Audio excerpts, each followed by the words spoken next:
Are you working now? Are you working?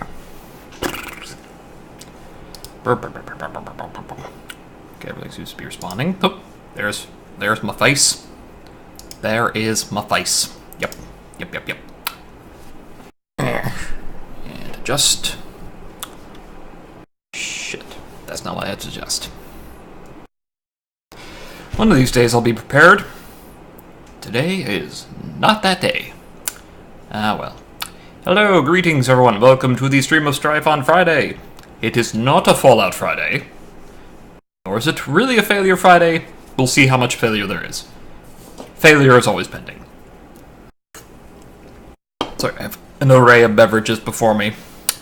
To make sure I will absolutely have to pee by the end of the stream. I'm still setting up a couple of things though, because I am prepared.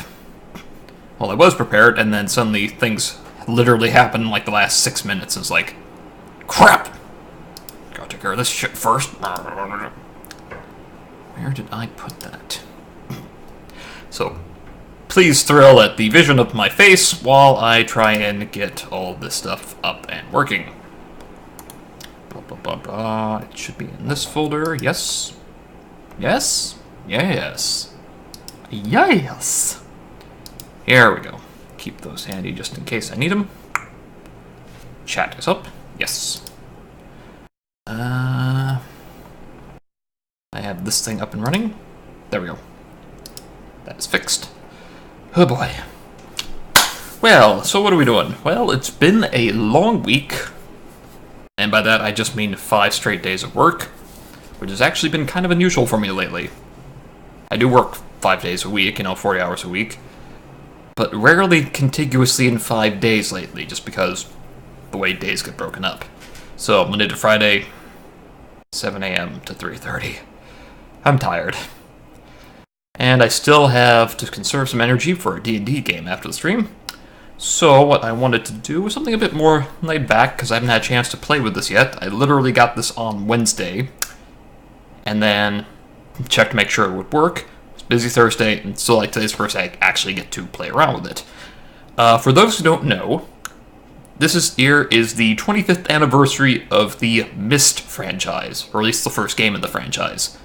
It was one of the major point-and-click adventure games back in the day, and it's one of my favorites since I was a kid. It was one of the things that really got me into PC gaming. It's like that, Star Wars, Dark Forces 2, Jedi Knight, or just Jedi Knight as it's now known, and Myst were the 3 big, oh, I didn't say the third one. Ugh, I'm tired. Oregon Trail on the original Apple IIe. Those were all the games that pulled me into playing games on the PC. It's I still had consoles at the time, but it was mostly just Super Nintendo, Genesis kind of stuff. A little bit of Nintendo. Original Nintendo. Have to differentiate because it's a different thing. But nothing really grabbed me like the Myst games. And because it's the 25th anniversary, they did a Kickstarter to re-release all the old stuff.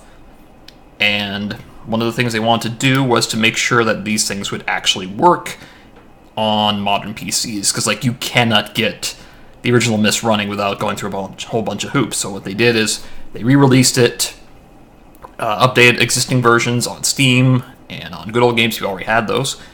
And then you ended up with they basically put in an emulator program, and that program works with Windows 10, so I don't have to go through all these hoops, and the little kinks and everything are polished out.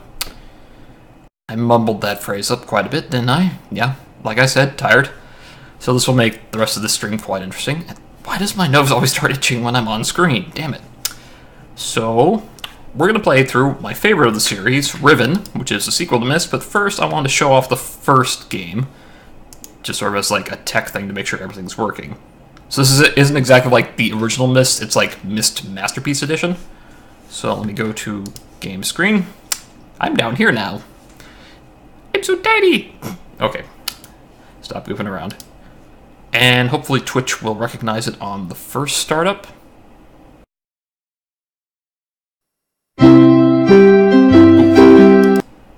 That was loud, sorry. Let me make a couple of adjustments here now that that's up. I could have done this before if I had been smart. RIP headphone user, sorry.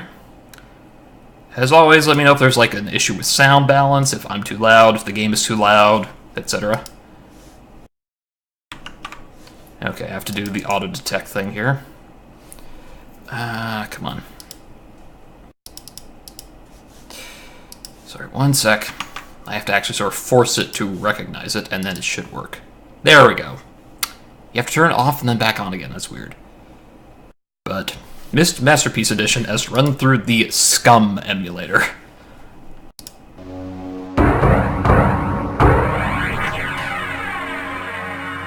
Position hands, where am I?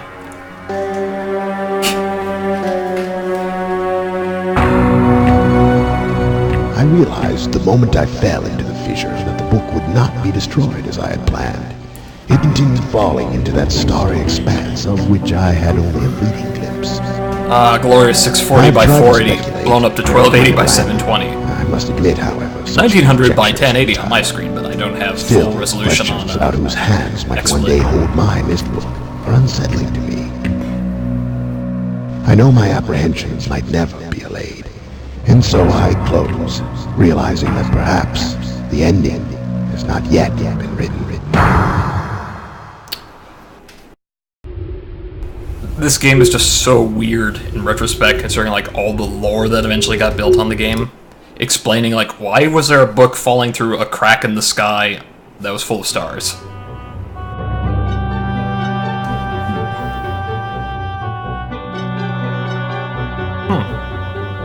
Okay, there it goes.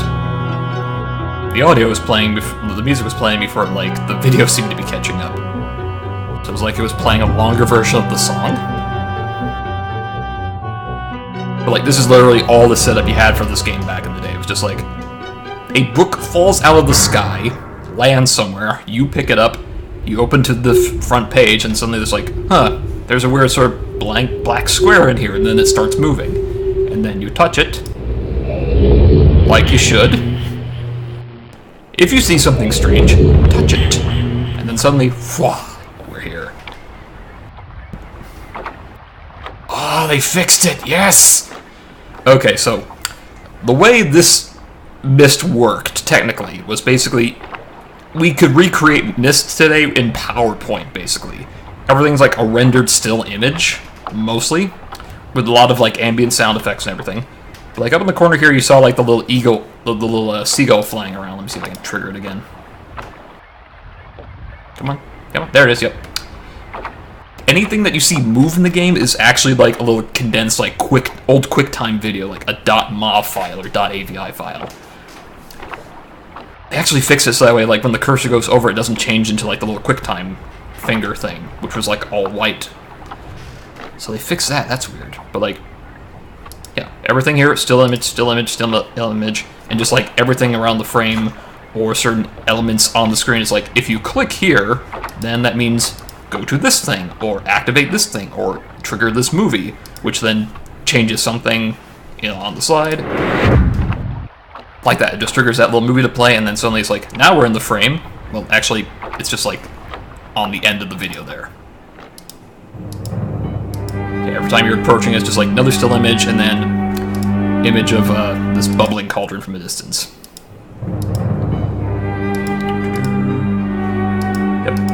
And I already know all the solutions to this game.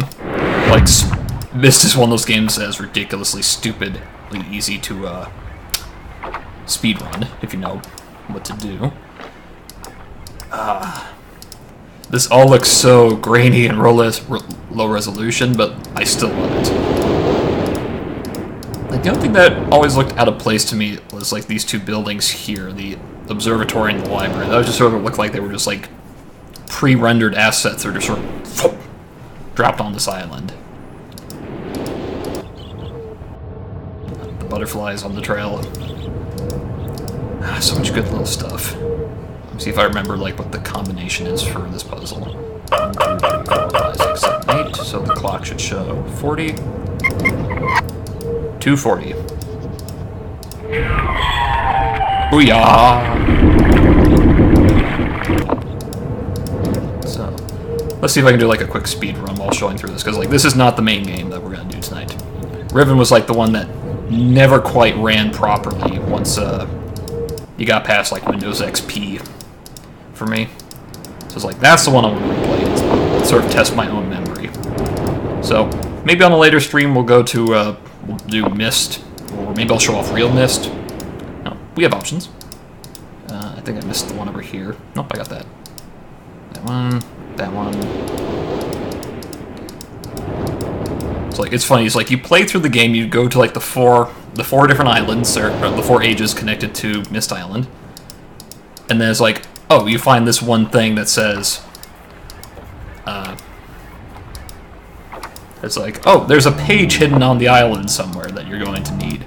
All you have to do is like, go to Mist Island, turn on all the markers,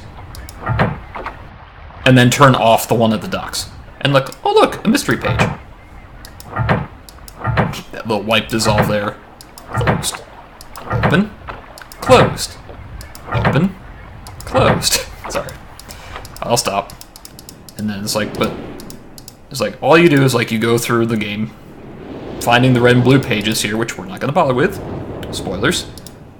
And then it's like, but that's where all the story is, and they give you like little pieces of the story each time, but from like 2 different characters who you don't really trust, and they both give conflicting stories. Like, they blame the other one, is like, he did it, no he did it, no he did it, no he did it. And then they're both like, but then they both say something that they agree on. It's like, oh, go to pattern, go to the bookshelf, find one at the end that's partially burned, that middle shelf at the far end, find pattern in there, and then put it in the fireplace. I'm not going to do the whole thing, just because, again, spoilers for the game. They tell you put in this pattern, and then get the final page from behind here. Once this thing, the fireplace like rotates around, then you see like a hidden vault. There's red and blue pages, so like you can finish the game right there. But both of them also say, whatever you do, don't touch the green book. So since they've both been lying this whole time, but then they say the same thing, it's like, I'm gonna touch the green book. It's like, oh, that sound is like, I remember this much. Like, I used to have this like ingrained in my brain back in the day. Not so much anymore. Like, I know it's like sort of diagonal pattern here. But like, without the page, you sort of can get one of the bad endings. So like, you have to, and finding out, basically, you find the green book in there, and that tells you, oh, there's something hidden somewhere. You need to find that. And then you find those 2 torn pages and a couple of the other ages, put them together, it's like, oh, that's where the vault is. So I have sort of given a little bit of a spoiler. Not too much. Alright. But this works. That is amazing. I mean, you don't have to go through any kind of like weird hoops to do this anymore. Like, you had to download certain things, alter an INI file or something, run an emulator of some kind, but like, they've already cut out all the things that you have to do here, so like, it actually works. Credits. Let me just jump back to here while I load up the main game. The main attraction. That was shitty fanfare. I'm all about that shitty fanfare. Let's see here. Sorry, volume mixer, because I don't want to blow out anyone's speakers. I'm hoping that is a good enough sound volume mix here. And let me just swap to game screen. Bloop. Okay, nope, I have to trigger this, toggle this off. Back on. On again. There we go. Yes! Riven. Oh god, I was so hyped for this game. I remember there was like an ARG thing. It was like all JavaScript, where it was called like the Riven puzzle books or something. It was like 3 books that you had to figure out like some sort of weird combination lock thing that changed as you clicked on it to try and open these books that were supposed to have like these extra like little hints of stuff that you were going to see in the game before it came out.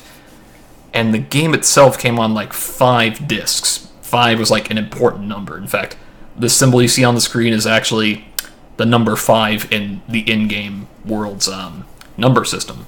One of the puzzles like late in the game is like, you need to figure out a combination lock, which has 25 digits on it. So you need to figure out what 5 numbers you need to move these little sliders to on this thing.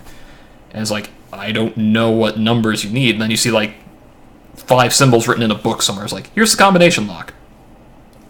So I was like, okay, how do I... Okay, so these people have their own number system. How do I solve that? And the funny thing is there's a classroom in like on one of the islands, we'll get there, where there's like a little puzzle thing. It's basically like a kid's game teaching you how to count. So you count from 1 to 10, then you figure out what 1 through 25 would be through that. But I'll just let the intro run. I love this old logo that they had.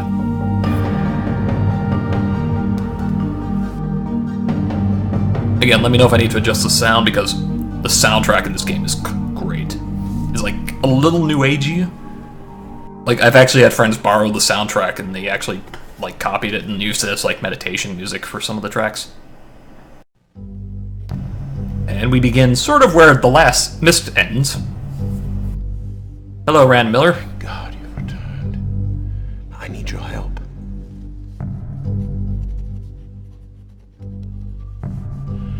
There's a great deal of history that you should know, but I'm afraid that I must continue my writing.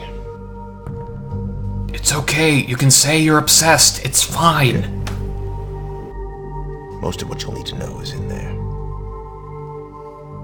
Keep it well hidden. I wish this thing had subtitles.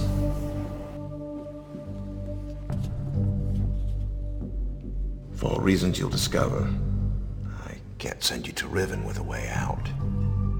But I can give you this. It appears to be a linking book back here to Dunny. But it's actually a one-man prison.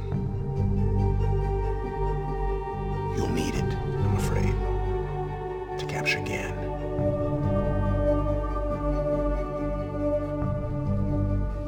Once you've found Catherine,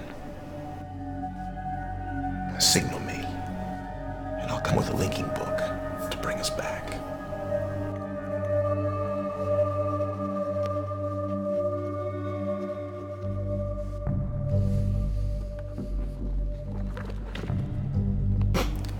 That's a fucking thick book.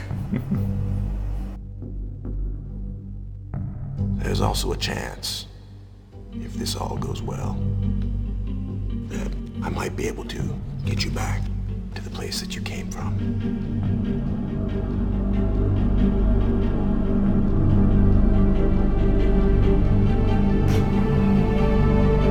Sorry, it's just like, it's been so long since I've seen this, but I like remember so much.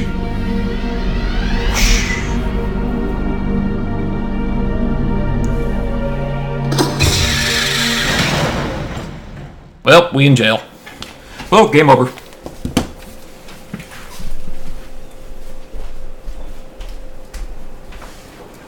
Not really, of course.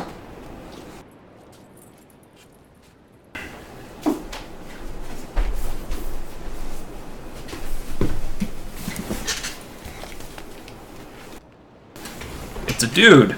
Hey, dude. What's up, dude?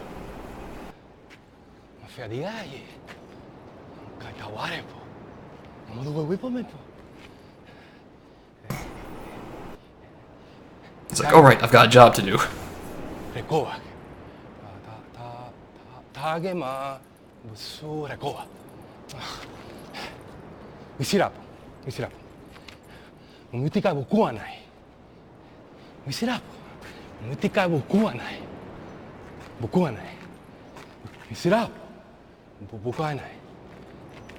Oh, bad touch. Bad touch! Sir, that's not mine. I recommend you don't open that.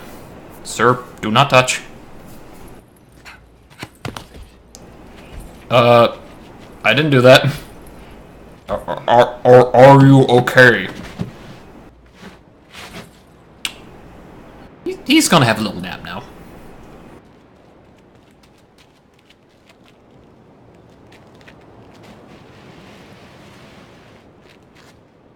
I love how, like, your viewpoint is constrained on purpose, so, like, you can... Yeah, they have to rely on sound so much here, just, like... hear someone approaching, and then just, like, drag the body away. I was like, what's going on? I have concerns. Hi. Hi, I kinda need that. Oh, thank you. Free all prisoners! Ban the prisons! Yeah! Hey, where are you going? Hey, sir? Madam? Fuck. So yeah, a lot happens in that beginning, as, like, unfortunately the only way to, like, figure out what you're supposed to do after the start of the game is, like, read through this little journal you get from, well, there's two ways. You can read this little journal, it gives you, like, a good recap, but basically, in Myst, you learn that that there are people who have books where they just write in them, and boom, it creates a portal to another world. That's why, like, you touch it, and boom, that's what happens in Myst. It has, like, that little book. There's a little window. Clearly, there's something wrong with this one, because the window wasn't working right for the book that Atris was writing in. And basically what happens is, well, most of the backstory is unfortunately in this fucking thing. Oh, I realize it's backwards, but Myst, the Book of Atris. This is a hardcover edition of a very good friend of mine tracked down for me. I used to have the paperbacks back in the day. They kind of got destroyed in the flood.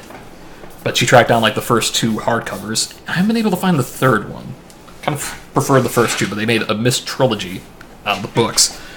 But the whole idea is, there used to be this race that figured out how to basically create magic books.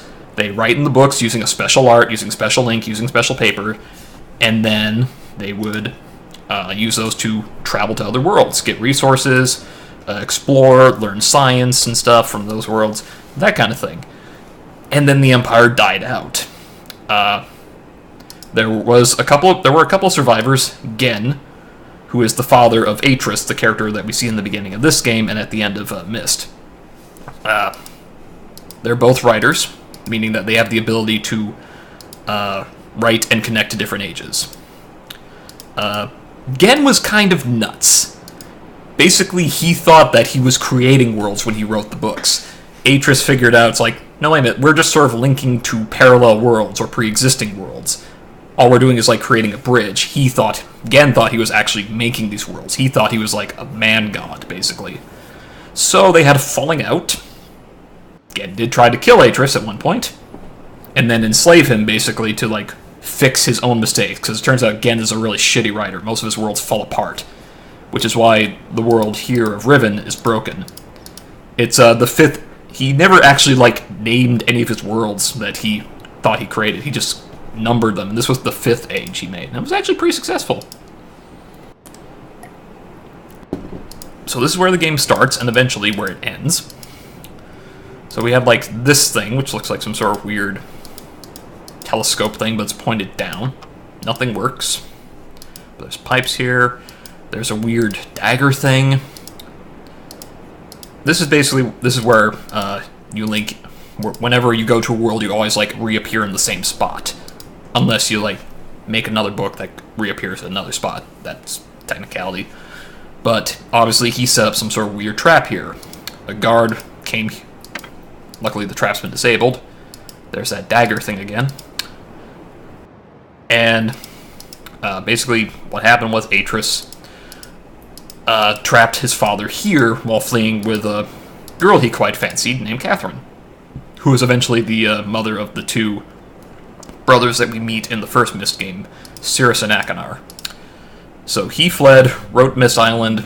Well, actually, it was Catherine who wrote Myst. Not important, really. Well, not too important, I should say.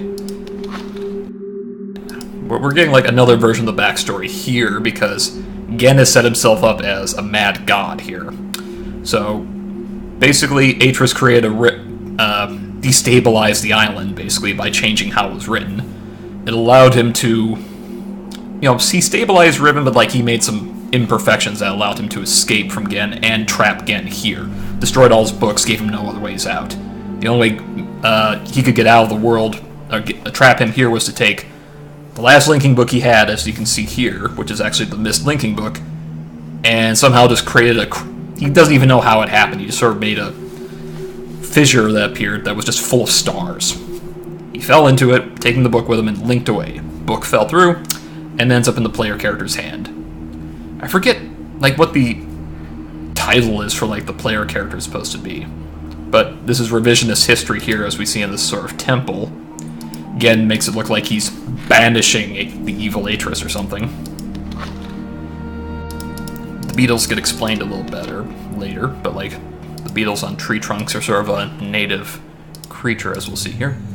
So again, immediately, but what we see here is that Gen is trying to escape. He recreates the old guilds of the fallen Dunny civilization that he's from on this new island world that he's conquered. And we see he's burning trees, creating new books. You know, it required like special ink, special paper, and such, and now he's like writing a whole new world, like putting in stars, moon, people, crops, animals, fish, etc. And the last one here, because 5, remember 5's an important number here. Here he is ascending as a god king, ruling over more worlds with the power of books. So it turns out Atris didn't quite stop Gen. He's, well, stalled him more than anything. Turns out his people actually live a pretty long time. Alright, but we can't go any further here because there's a gate. But, see down here. God, I just love the sound engineering in this game. It's like we lean down to like inspect this little dagger down here. It's like, oh, this gate's pointless. We can just crawl underneath.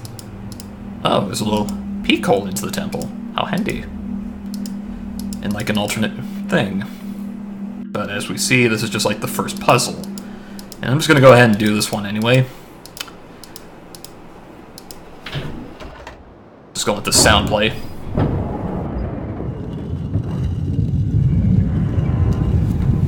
It's loud on purpose.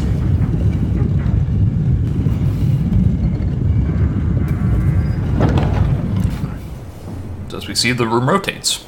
And this is our first major puzzle, although it was like the first puzzle that players tend to be drawn towards, which is a little strange since it's actually a puzzle that doesn't come in to a finality until like late in the game. So we see there's like other passages in and out of here. Unfortunately, it's not aligned properly. And while testing this the other night, I discovered like you can skip these little animated cutscenes here. Because like, again, this is still functionally working like Myst did. There we go. That rotated the room again. It's still basically just like, you know, slideshows. Just a series of slides with little movies happening here and there. Oh, we have a new entrance. Unfortunately, it keeps going back to the same gate. So, let's rotate this room again. See where that leads us. Hitting escape, thankfully, just sort of skips the animation, so I'm just gonna hit escape here in mid-rotation. There we go. Ah, a new room. Unfortunately, another fucking lock gate. Okay, we know since we can get... These are only the only 2 entrances. We'll just rotate one more time.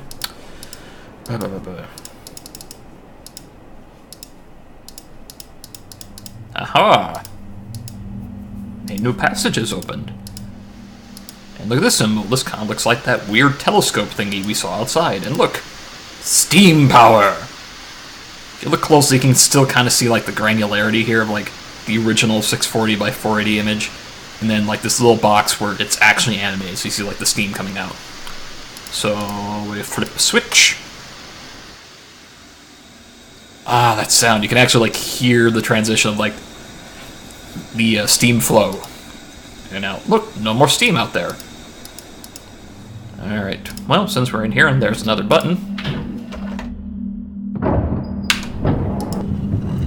Alright, it locks you into this frame while it rotates, so it's like, no, don't look that way. We didn't want to animate this damn thing turning again. In fact, they actually speed up the sound.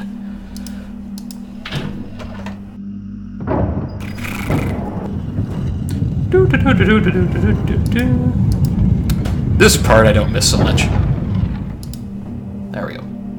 And open sesame.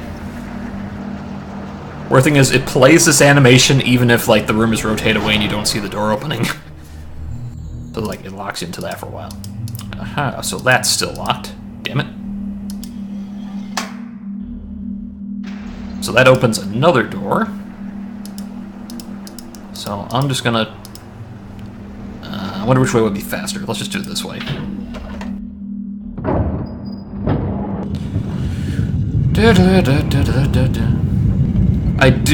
I know there's like a group working on like yet another updated version of this, because like in Myst, Myst has its own updated version called Real Myst, which is what they did.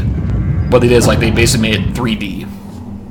So it's like it's an actual like 3D constructed world where you can walk around in first person, and that's actually pretty cool. Though it does sort of change how things look a bit, and they had to change like some of the spacing so that way things would make sense in like a realistic environment.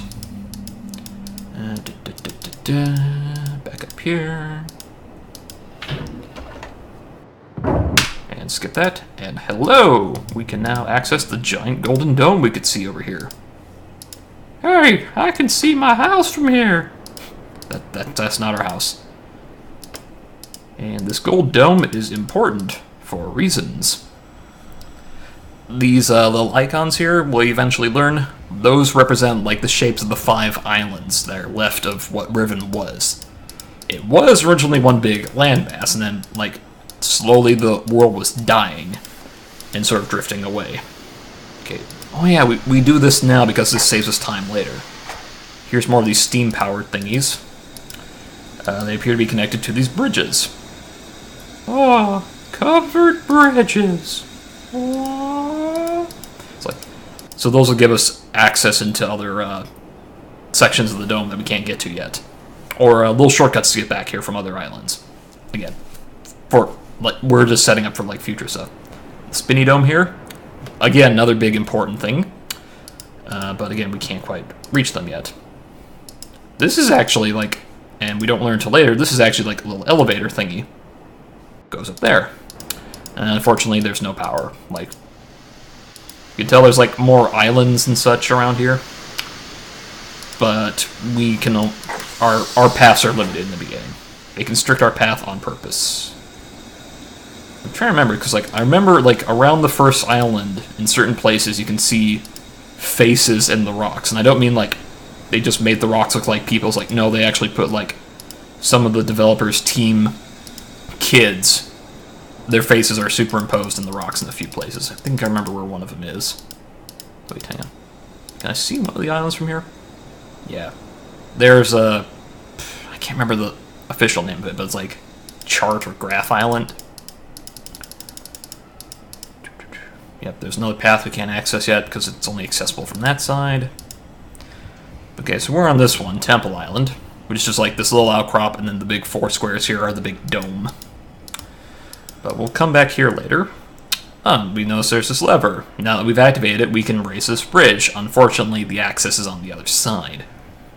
So it's only when we can come back here and can go around that now path will actually be relevant. So we've exhausted our options here at the temple. This is where the guard was thrown off, and oh, he's gone, so I guess he's alive. Also, there are 2 children up in the corner here.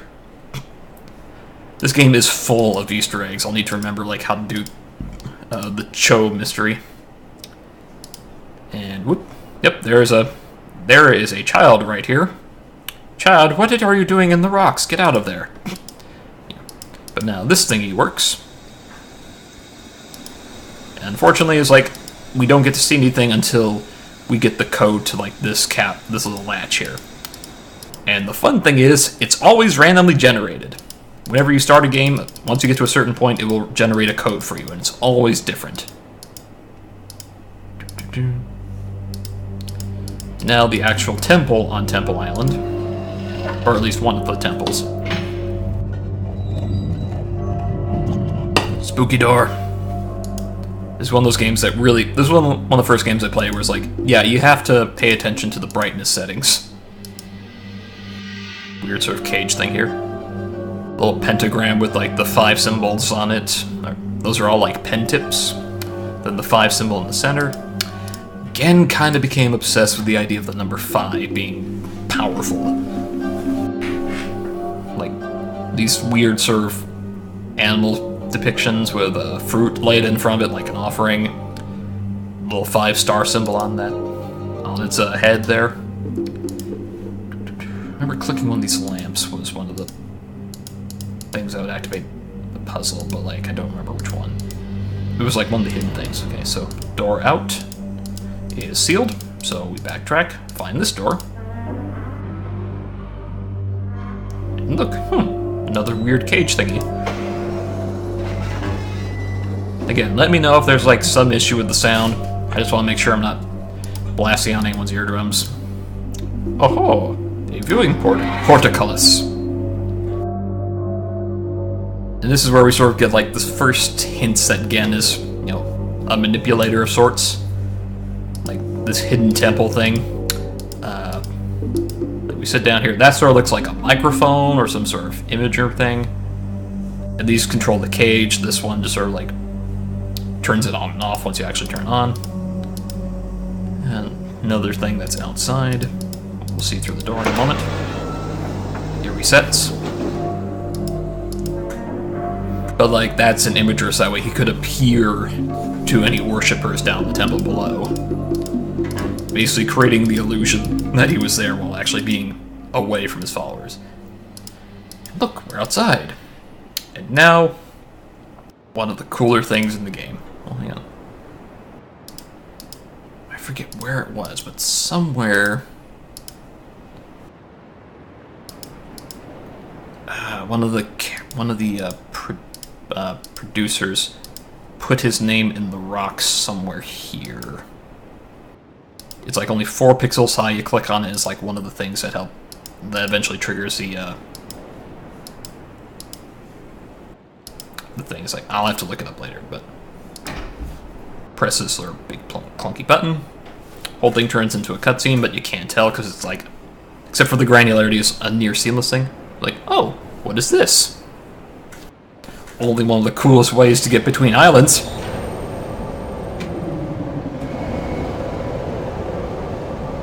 The maglev.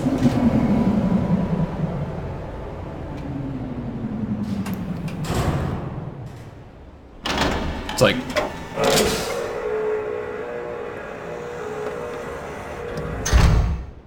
a strange sort of like mix-up of technology on this island.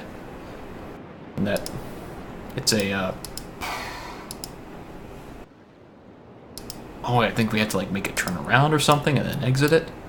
But this is like a maglev coaster thing, basically, to get between the islands.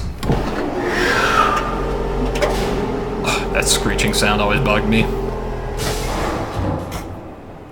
It's like, and you can see what's about to happen because you've already seen it come this way, but they leave the decision up to you to actually do it, so let it do it. Like any good coaster, put your arms up.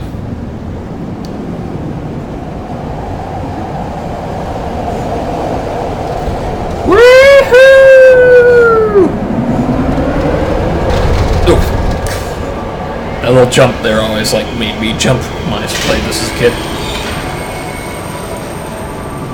That screeching sounds like something that triggers the brakes on it. But yep, this is how the game gets you between islands. And with the exception of like a few of the smaller islands, every single island in the game was its own CD when it first came out, so not having to swap CDs is a welcome change. Yeah, I can sort of see like the things up here, like the magnets up here. So now we are on. Oop, hello.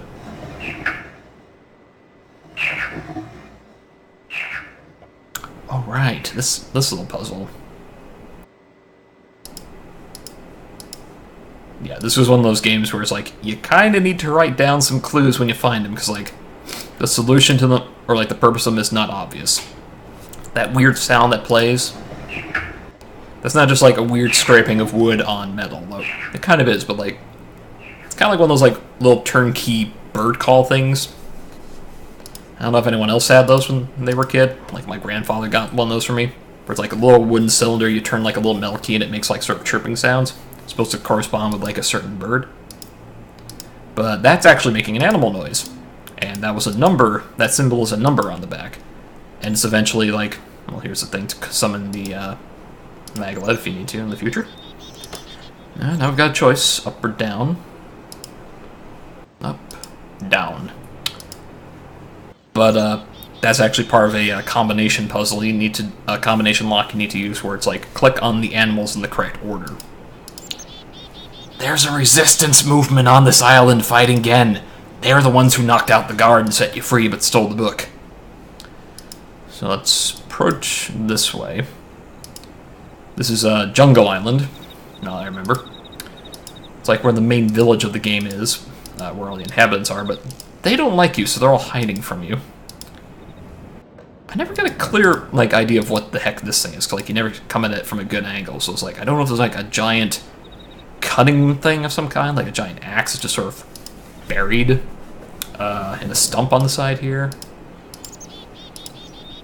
Okay, yeah, you can sort of see it a little better from this angle, just like a big... It looks like a giant mechanical, like, lumberjack arm thing. With a big handle. And you can see Temple Island, where we came from there. Another round off in that direction. Plenty of insects around here. Oh, and those gold beetle things we saw before. Let's try and click it. That sound is important later. Like, my hats off to the developers. They made like an amazing sort of like, they created like a world with its own ecosystem, its own wildlife. Here's how we would get to Survey Island, but we don't need to go there yet. Well, we could, but like we don't need to. There's like more stuff to do here first. Try to remember where this goes. Oh, that's another route into the village. But let's go through the jungle first.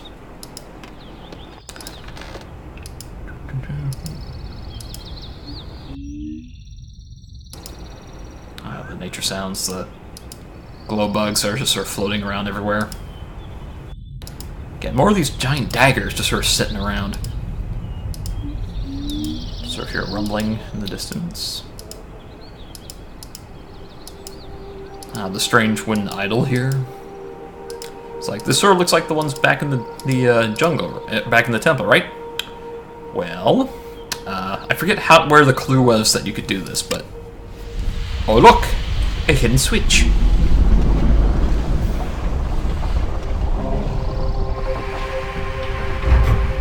It deployed that faster than the sound. Weird. Like, whoop. Let's go up the mouth. I forget which one's which. Okay, and it has to play the thing where it opens the mouth, it closes the mouth. I'm just gonna skip that.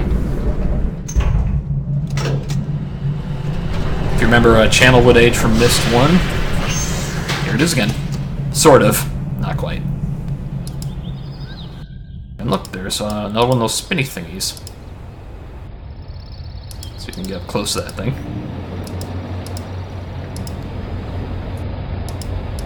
Yeah, there's a way to stop it, but let's see here if I can get it open. Oh yeah, here it is. This is, again, one of those things that's important later. It's basically a kinetoscope, except one of the symbols is a light-up eye of some kind. There we go. Gotta stop it at the right time to make it stop spinning. There's that symbol, and... that sort of looks like the gold temple, the gold dome we saw back on Temple Island. And... look, there seems to be some sort of book in here, and... here's the 5-digit code slider. Unfortunately, we don't know the code yet. And the game has not generated it for us, so here's another, like, randomly generated code. So that way people can't immediately jump right to the end in the game.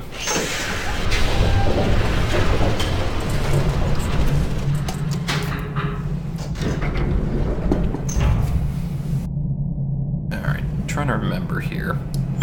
Yeah, since you couldn't quite tell before, but you can see the score marks on the side. If you go up once, you see, oh, this lever goes down one more. One more? And notebook? We're somewhere else. Where are we? Aha! There's another maglev car. But we don't need to be here yet. So let's skip through that. Open the mouth! There. I'll just speed through that. Oop! I forgot about that. Hello, child! No. Stop being creepy. But let's try and let's go find some villagers. Oh, right.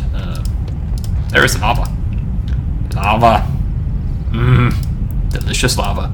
Put it inside you. Don't put it inside you.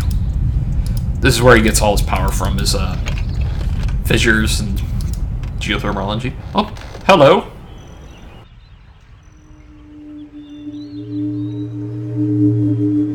Early warning system.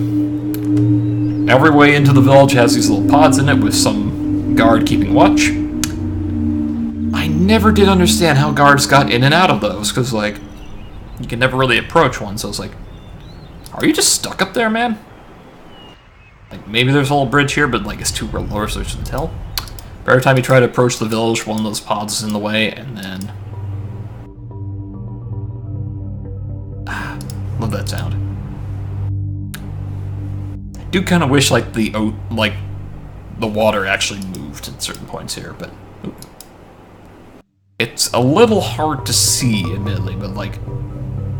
There's this image of someone with, like, Gen's 5-point star here, dropping people to, like, these giant tusked fish things that we see in other parts of the game. Oop. And in the distance we can see people! Pixelated, low-poly people. Running to get inside their houses and away from you. So this limited the number of people and actors they needed to hire to play villagers in the game. And why you almost never see civilians, except for that, like, one little kid in the woods.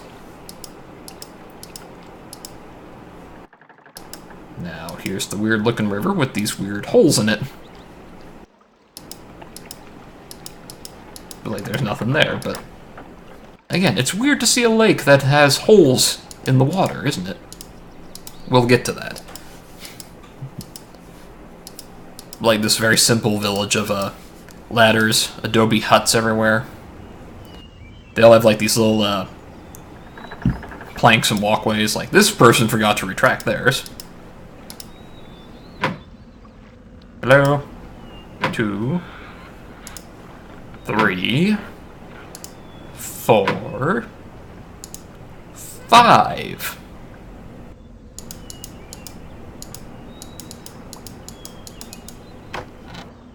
Hello.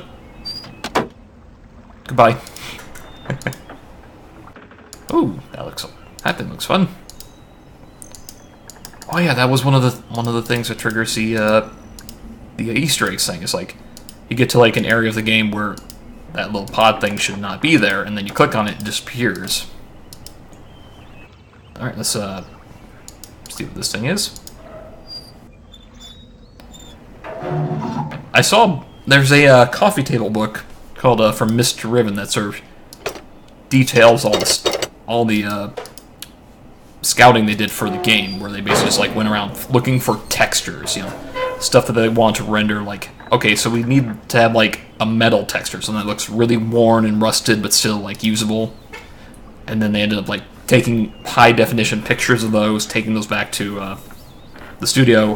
And it's like, okay, put this kind of texture onto this object in the game. That's how they did a lot of these things. Like, they went to a lot of places in the New Mexico desert, finding, like, adobe dwellings or something where they could, taking pictures of that, and just basically figuring out how it would all work. Yeah, nice little golden throne with one of those tusked fish aquatic thingies. And the guard tower in the distance. Let's throw the switch. Oh, goodbye.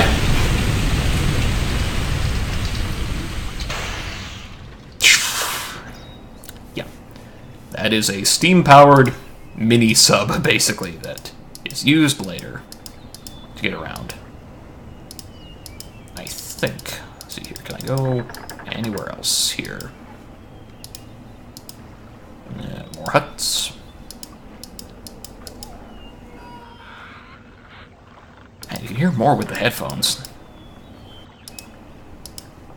So here, can't get there, can't get there, can't get there from here. Oh, sub's down there now. Unfortunately, we can't get there either. That sucks. It's like we need to approach that from another angle. But that's another puzzle for another time, I think. So let's retrace our steps. Let's go back through the jungle real quick. Oh, there's a shortcut that whole time. Go down to the shore here and see a little bit more of...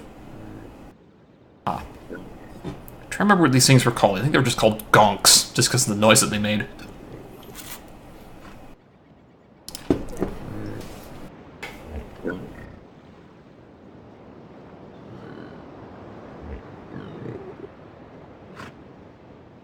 Yeah, if you approach too quickly, you can't get too close to them. Here we go.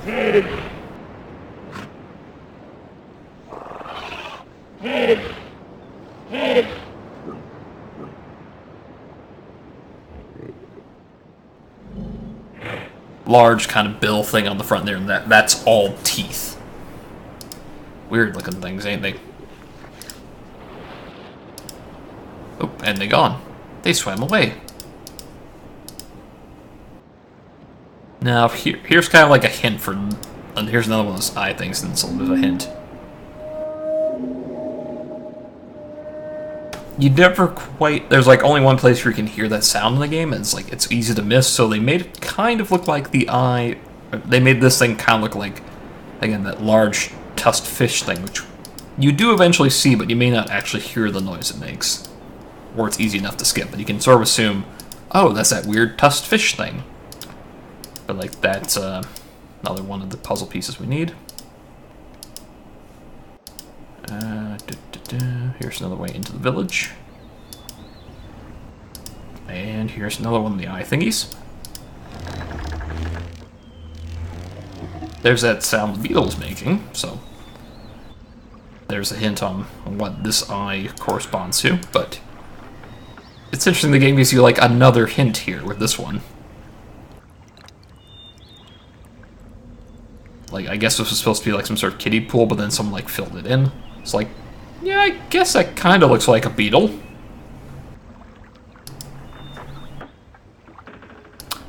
But that seems like such a weird thing for them to do in retrospect.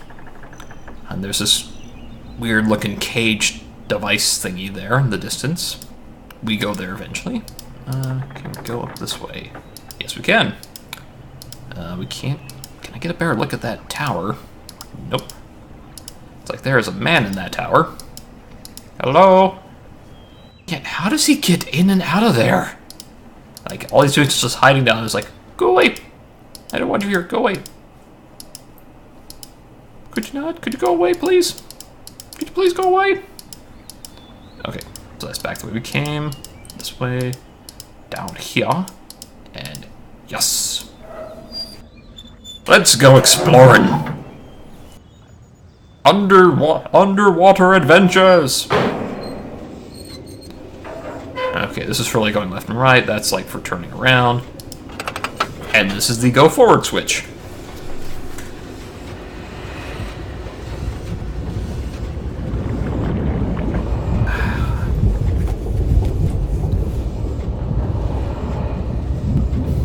And we see like the holes in the water seem to be just like these weird sort of areas where there's no water.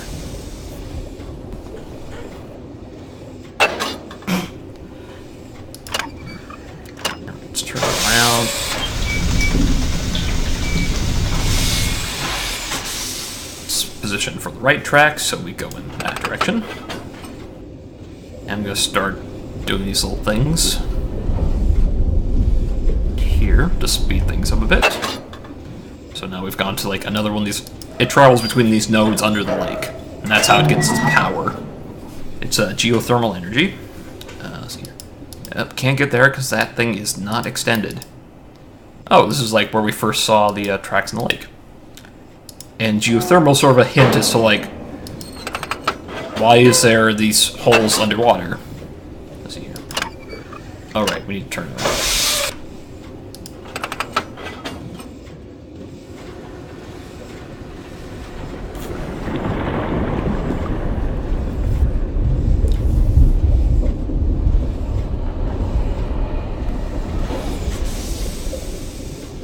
Hissing noise. Like, I wish like the actual like little gauge on the right side of the screen there actually like filled up as you were moving around, or like when you stop on one of these things, or like it lowers and then goes back up.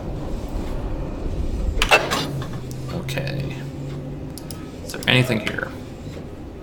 This would be the access to that weird sort of tower thing that we saw before, but again, not engaged. So press forward again to the next node. This kind of reminds me of like the Selenitic Age maze that everybody hated. With good reason. It was obtuse puzzle design, I think is what I want to say about it.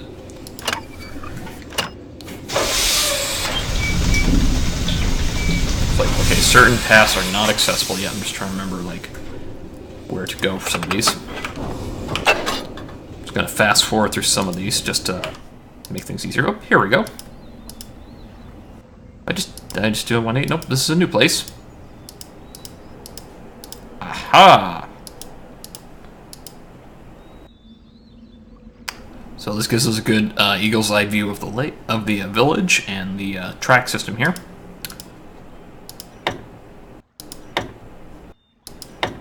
So let's just flip all those up and see what happens. Hey, it looks like all those little thingies are extended. Cool. Alright. So I need to turn around, go back there, from there to there to there.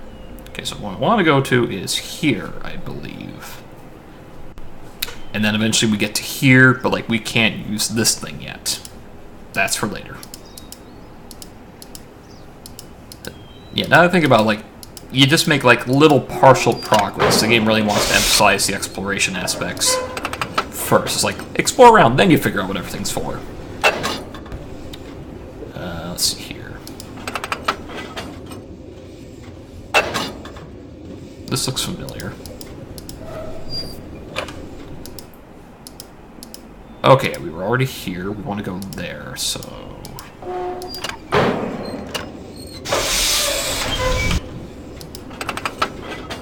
Go forward again. Try going this way.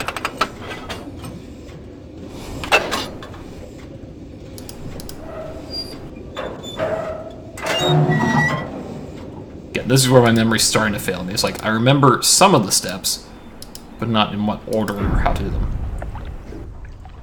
That's a troubling sound. Like, we eventually go back up through here once we figure out how to close that little... There's an aperture there, we close it from another control somewhere. I want to go there, that's where I want to go. I want to go to the school. Oops. Too far.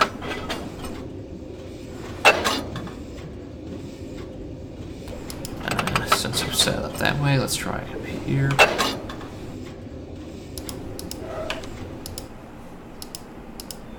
Oh, here we go. I was mentioning at the top of the at the start here that there was a bit of a place with a where you had to figure out like a counting game here. You can see they have their own number system, their own writing system, so it's like, we don't know any of this, so we have to figure it out. But let's take a quick look at like the kind of technology we have here. It's like, here's a hologram, and here's actually again.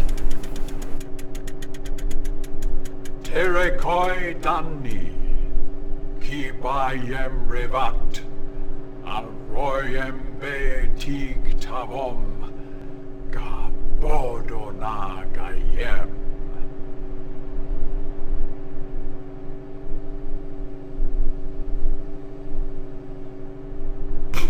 Just sort of looks around the room a bit.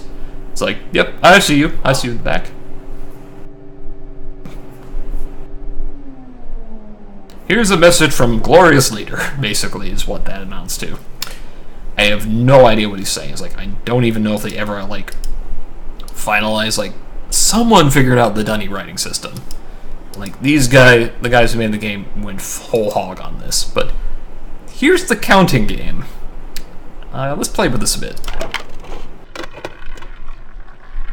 So, there's a symbol. 1, 2, 3, 4, 5, 6, 7, 8. So that number corresponds to the number 8. Or that symbol corresponds to the number 8. So let's see what this symbol is. Well, that's useless. That's the number 8 again. You can kind of make out like where the bars are, like around where it's dropping, but it's like, 2 hanged people just sort of dropping. That's number 4, so that's helpful. 2, 3, 4, 5. You might be thinking these kind of look like Roman numerals in a way. They kind of do to me anyway. 2, 3. Let's keep playing this game, see what happens. There's 8 again. 2, 3, 4, 5. Oop. Oh! Oh. Yeah, it turns out Gen's pastime for keeping the peace in this world is dropping people to a giant fish monster in the lake. That's what's under there. It's like you see the counting in the game, then you see this thing, and then you think, oh. Yeah. The upper level, which we'll eventually reach, has a little prison that we need to get to. Alright, let's turn this sucker around. Wait, we don't need to turn it around. Go back the other way. I'm a smirt. I'm smirt. I just came from a school. Oh, we can't actually go back. I said I'm a smirt. S-M-R-T. Mixing Coke and beer is fine, right? Wait. Wrong lever. Pull the lever, Kronk. Wrong lever! It's like twisting, turning. It's like, I don't know what I'm doing! Okay. Fuck! Not again.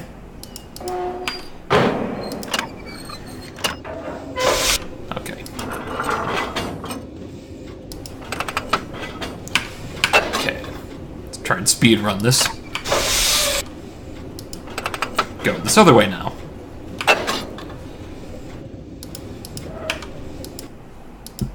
And now we're back where we started. Here we go around again. Day after day I get up and I say, come on, do it again. That was Do It Again by The Kinks. Alright, let's go to the next island. Well, we've actually got an option of two islands we can access from here.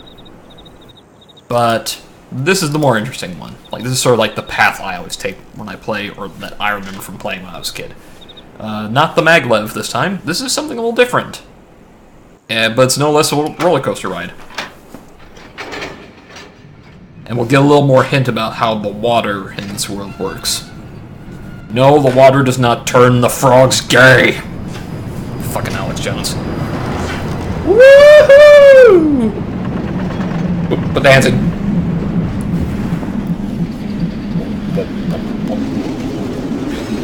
We are now underwater.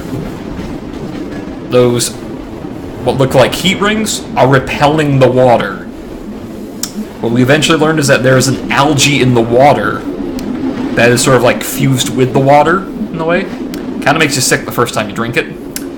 But, the algae hates heat.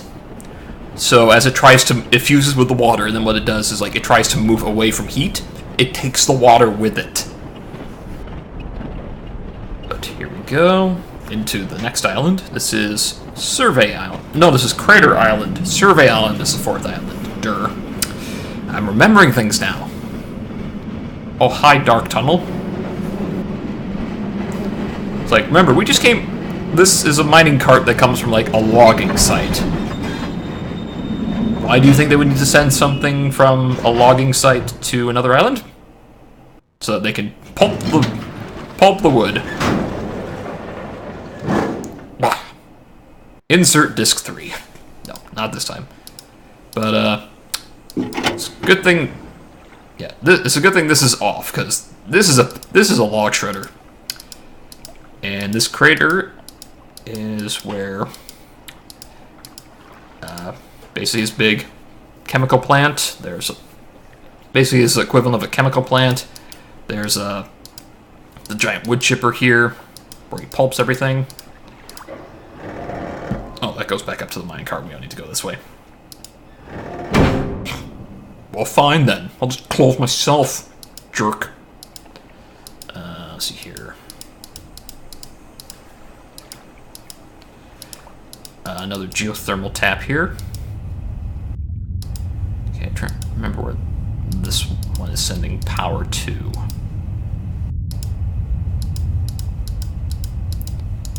It's like I remember something about this. There's an Easter egg that is very easy to access here. I'm just trying to remember like which one it is. Like we need to pass through here to get to the next part, so we have to figure out how to disable this thing.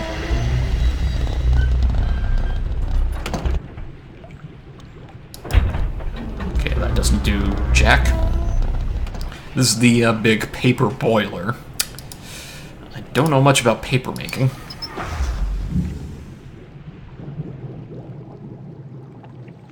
Okay, we've turned off the heaterator in there. Let's see here.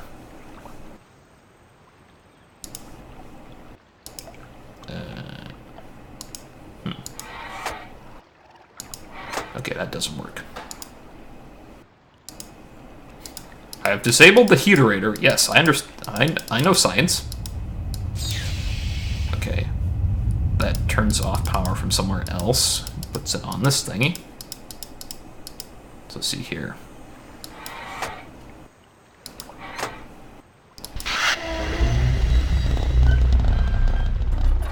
We need to drain the water from there. There we go. If these sound effects sound kind of stock, that's because, like, I think this is one of the first games to actually use a lot of these sounds. Like, some of them are, like, stock sounds, but they sort of went, I don't know, the stock sound equivalent of mainstream after this. Okay, that raises the platform. Or it should.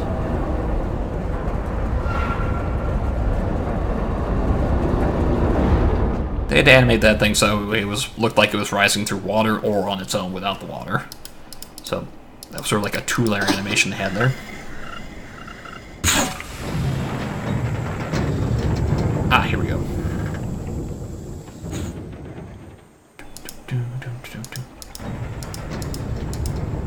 Just crawl through this darkened pipe. There we go. And drop. Oof. Hey, we just came from there. And hello. Alright. Now, if I remember how to do this properly... Oh, look at that! We have other paths here. Oh, that's like the doors when they open obscure the paths that you can take. And then when you close, it's like, oh, there's more paths here. I love design like that.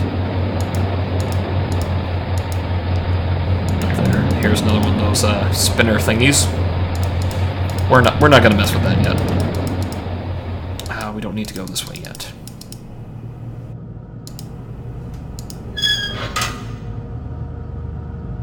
Alright.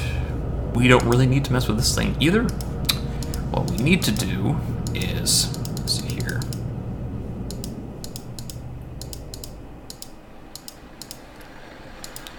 Alright. If we do this quickly enough. Come on, come on.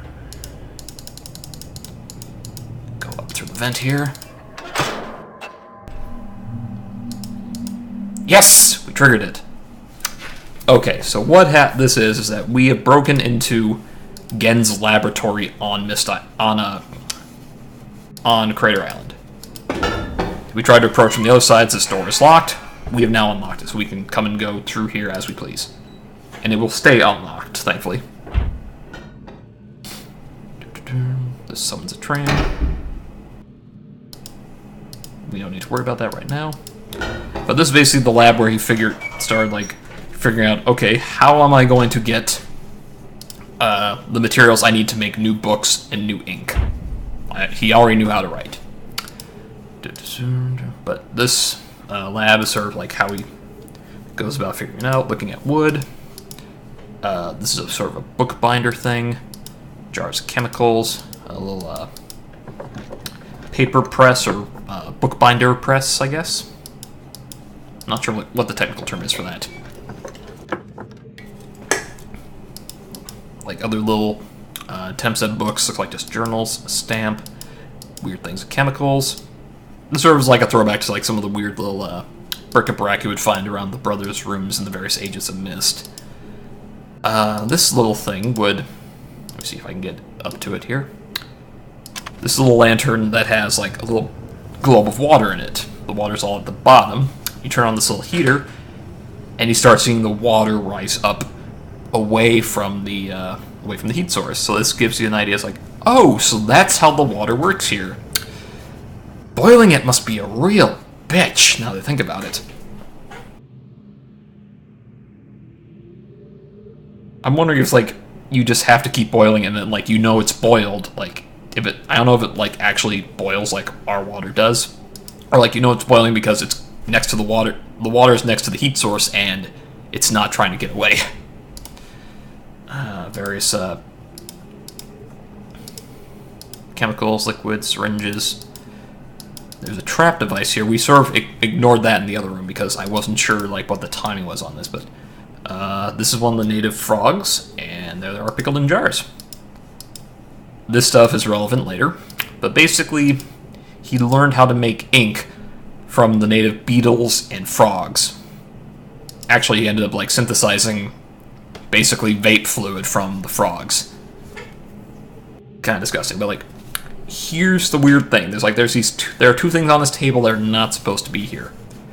Because, okay, so this is a little bit of a spoiler for later in the game. Gen's on another island completely. Not complete. Sorry, I said that wrong. He's not on Riven. He's not on any of the islands anywhere. He was able to complete a book, and he's escaped to another age. That age is crap. Like, it's not a great island.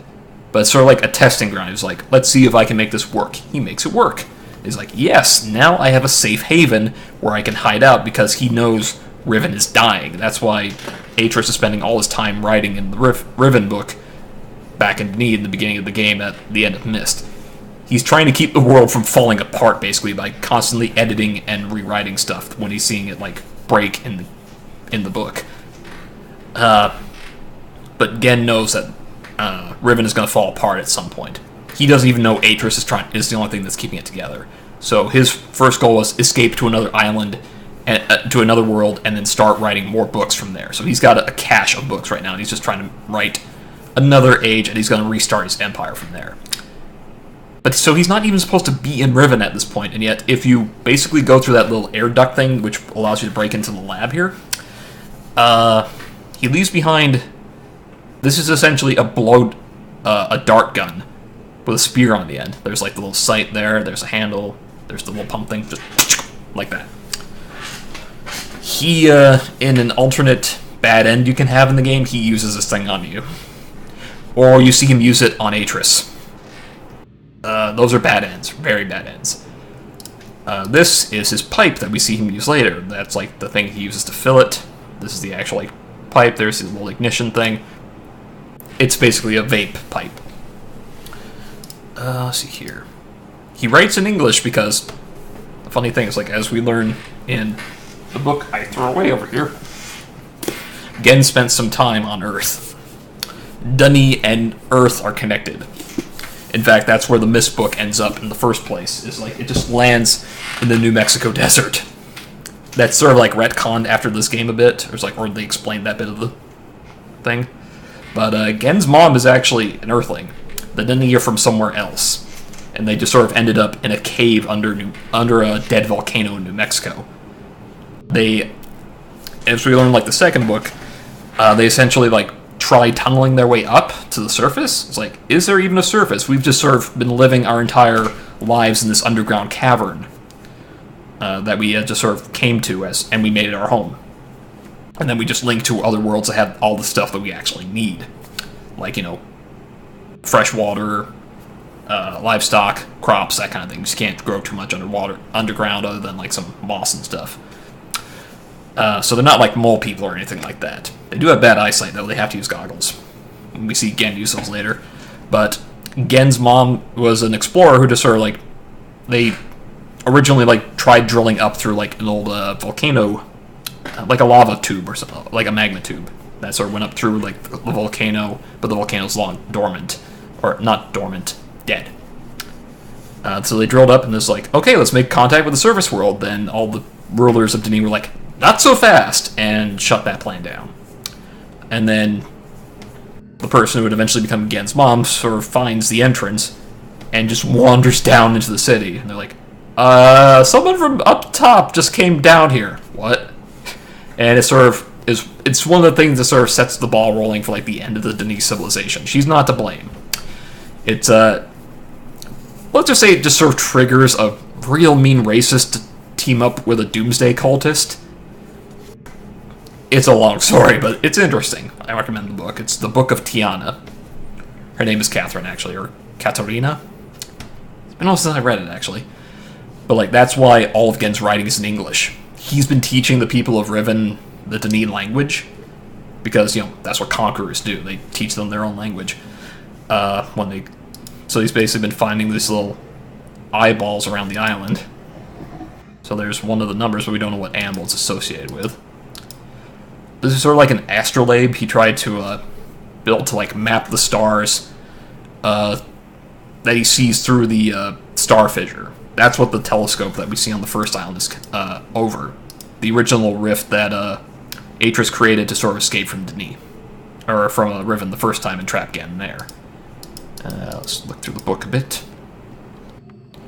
But he figures he's safe writing this in English because like he knows that the locals don't know this language.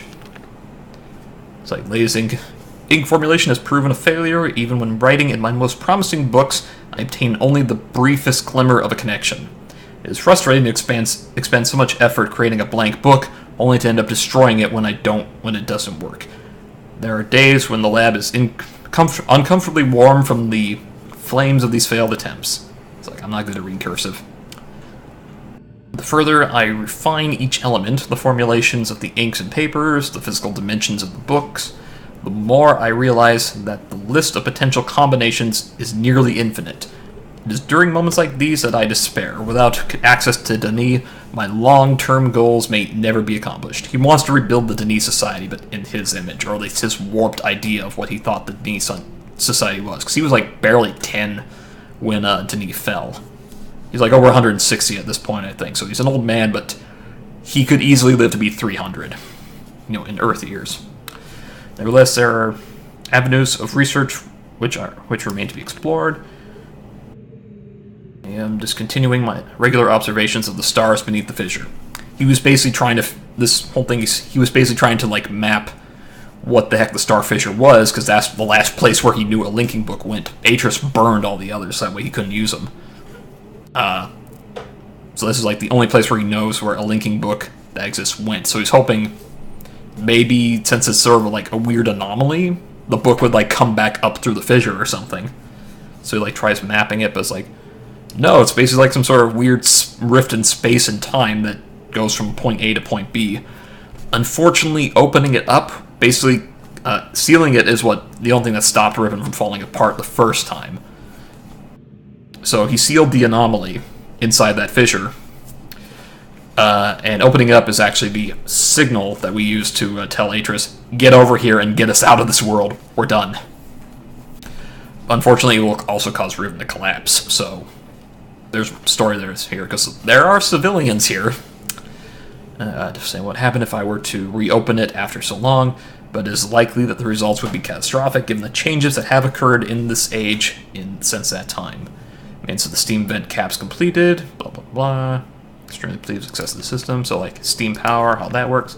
So that's like our hint of like what the telescope is on the first island and how it's activated, in case we haven't figured it out by now. But we sort of figured that out early on, so it was like, And one less step to do later. Let's see, it was actually an unexpected byproduct of the changes Catherine and Atris wrote into this age during their escape. Certainly, by casting their linking book into the void, they trapped me here quite effectively. He's like, I respect your clever plan, you fucker. But I do not believe that Atris intended the book to be lost in this manner.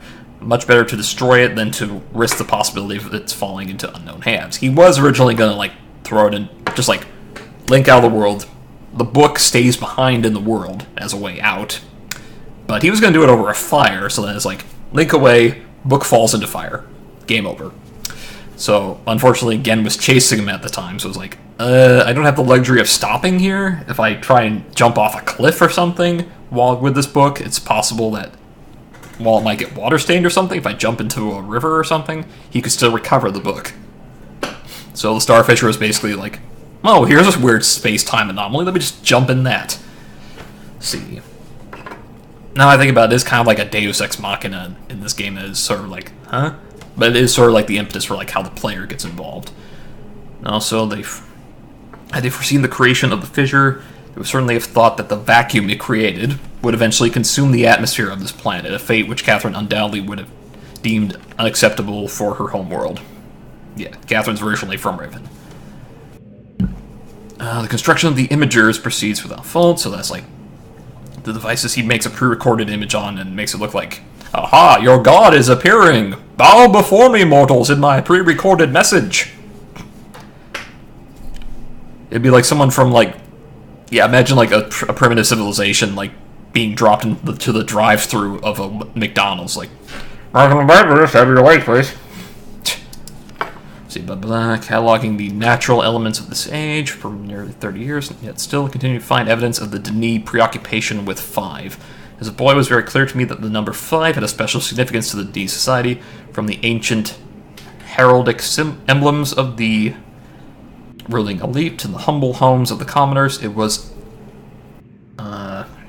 ubiquitous. That's a word you don't see often. Ubiquitous. Presence here is obviously a direct reflection of the minds that designated the text, that designed the text that I used to compose this age. Further proof that through the art of the Denis masters were indeed creating the marvelous worlds they wrote, and not, as many have mistakenly thought, merely building links to pre-existing worlds. So he's picking and choosing his evidence, and like, he was a really sloppy writer. What he would do is just like copy and paste stuff basically from other books. Like just taking elements that didn't quite fit. Was like, no, you need to have like a good basic element, a basic foundation for your world, or else it's all going to fall apart. It's sort of like an image of like what he eventually does in the New World. I will build an office and set up living quarters there in order that I may conduct my experiments in safety and without distraction. Yeah, he's nice. Like, see, that will connect Riven with my new office on blank. And like there are these numbers here. It's like that's supposed to be the number of the world that he's constructed and where he's hiding out. I don't know what number that actually is. Like I forget like what the multiplication system is, but I think I read somewhere that it's supposed to be age 233. So he has gone through a lot of worlds, and he hasn't. They're not like successful conquests or anything because he only had like one helper or something back in Denis when he was raising Atris, and he had like some conquered worlds. He got elements and stuff from them that he needed, but then those worlds eventually all fell apart. So like he's gone through a whole bunch of just worlds that he connected to, tried to conquer, and then all the worlds just crapped out on him. That's one of the reasons he enslaved Atris, was that he realized Atris might actually be able to write more worlds for him before they fell apart. Then he started realizing, wait a minute, your worlds are really super boring, but they don't fall apart. I don't understand. Okay. Gotta try and save my voice a bit. But then it'll be a real boring stream if I'm just talking. Or not talking. But here's where we get the code for the domes. Let me see here. Because I need to remember like what the numbers are.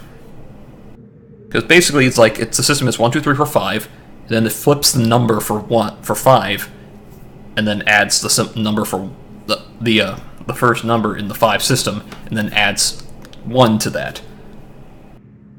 So it's like, let's see here.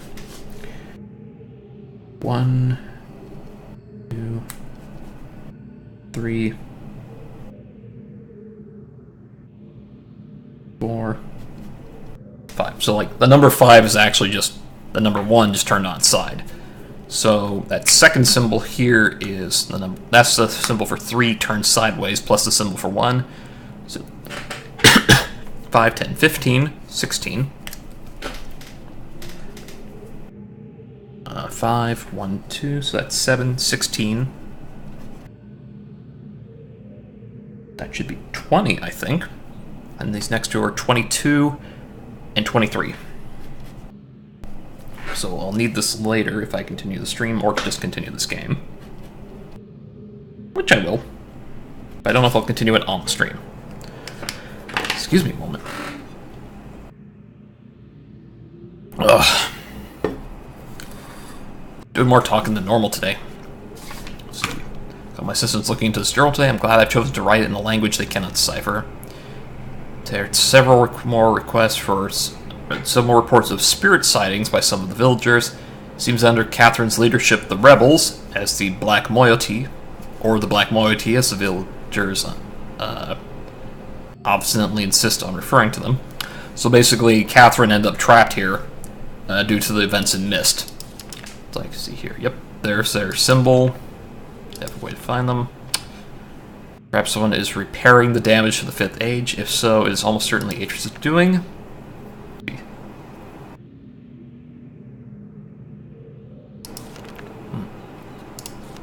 So he starts to realize, oh, Atreus is actually keeping it together.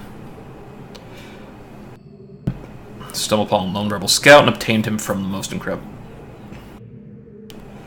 device. It is a crystal that somehow powers these flawed linking books. So, like, Catherine has been stealing some of Gen's other blank books, and then puts this weird sort of crystal thing on, and suddenly the book works. And Catherine was actually trained to be a writer. She's the one who wrote Mist. So she's got an age where the rebels are hiding out. I forgot this little detail.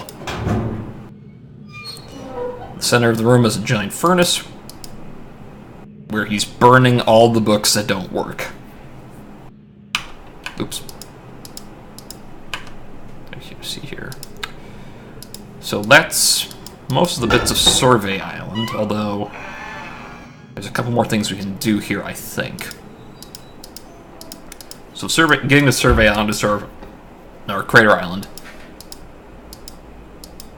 Reinsert Disc 1 is our first big clue as to what's going on in this game world, what Gen's up to. It is kind of like an exposition dump, just like reading it out of a book, which kind of sucks, I admit. Alright, so now we have another access point here. And let's access more here in the power dome. Because what we need to do in order to get Gen's... His system is flawed. Let's put it that way. Instant turnaround. 360 rotate. Irish Red. And there we go. We have another way up now. So, like, we're above that. Oh, look. A door. Ah, we've got one of the back ways that we couldn't get into in the temple open again. So now we can get back through here. So all we're doing is like making the path easier for us to follow in the future. Because coming back here is going to be essential because his books are his linking books that go to age 233 where he's hiding out that we eventually need to go to. All those books are hidden inside these domes. He's got 5 of them scattered around. It's how he gets around from the islands, how his people get around from island to island if they need to. His world is the central hub, 233. But, like, all the books need to be powered, so they're inside these domes where they're exposed to, like, some sort of, like, energy device. So, like, they're imperfect, but he's found a way to make them work. You know, not the way they're supposed to, but in a way that serves him, basically, and that's all he really cares about. So let's go back to Crater Island here. Yeah, door opens now. And let's see if those props are gone. It's like, I believe... Yep. Nothing there. Nothing there. It's like, I never got the point of that. It's like, if you take too long getting into here, after shutting off that fan, which is what we did earlier. Actually, let's go back and do that. Sorry, my nose was itching again. I don't know why. Because it knows I'm streaming, that's why. Yeah. That powers the fan in here and allows him to get...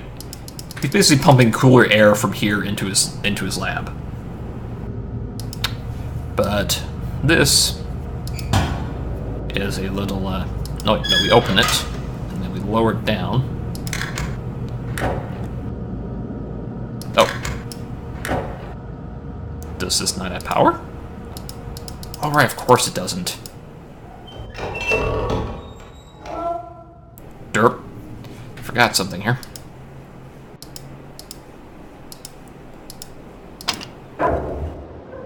Here we go. The frog trap had to be powered. That's what this thing was originally powering, because he didn't need anything here powered. So the other way would turn on the wood chipper. This sends power to everything else.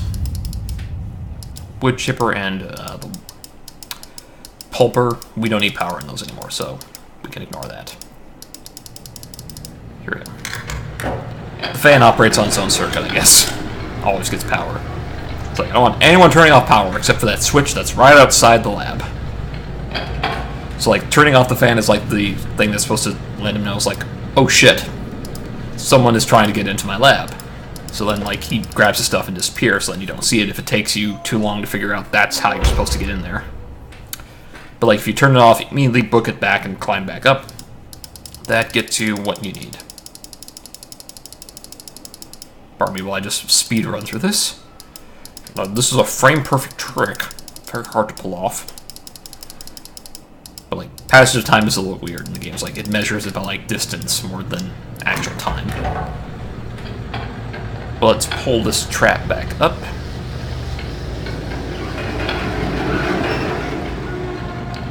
Huh. Maybe it actually is a time thing.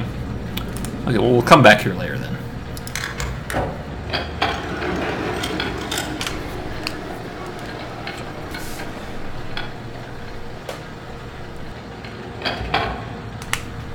Actually, let me test my theory about, since we are here...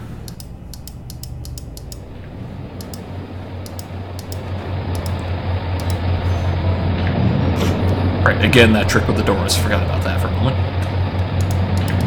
So this gives us this thing.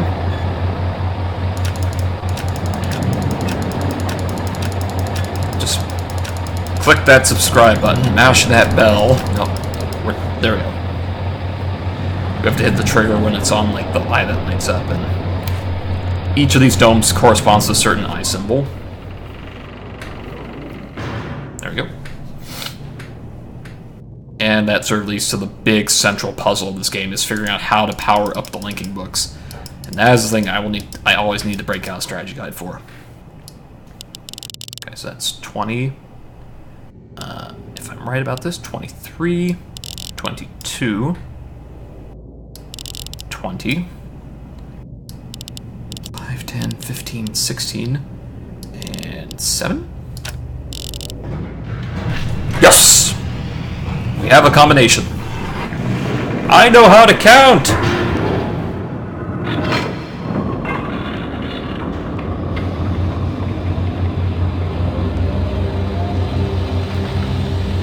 I love how it just rises up out of this like this. This little pet, and it like re-engages the dome outside, so it's spinning outside. So you're protected in here. Yep, 23. You see like these weird sort of like nub things are on the side, and those are supposed to be like the emitters that power the book. But because they're not on, the book's not working.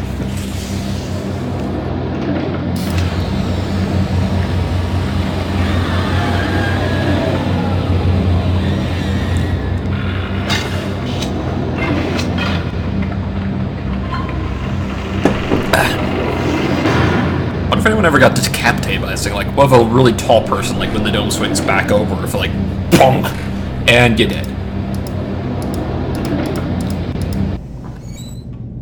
Yeah, it was making the noise of the thing spinning for some reason. That was weird. Okay, so there's one more island that we have not gone to yet.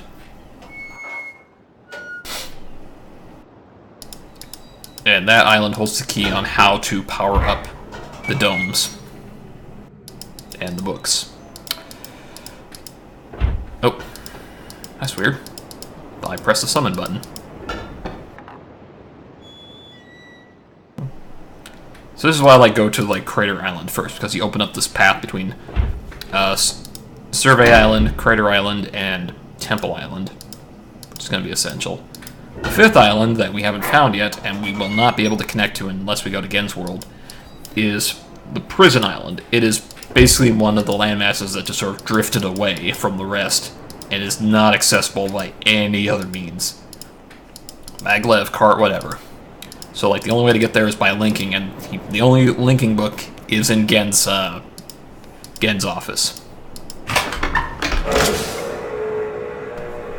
This is like, and here, yeah, unfortunately, none of the other Maglev rides are as nearly as impressive as the first one. Like, this one's nice, but it's just sort of fast. Flipping the switch.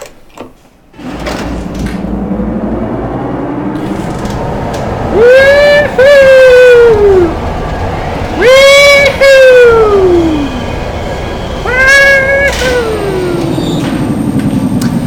Ah, I'm 10 again.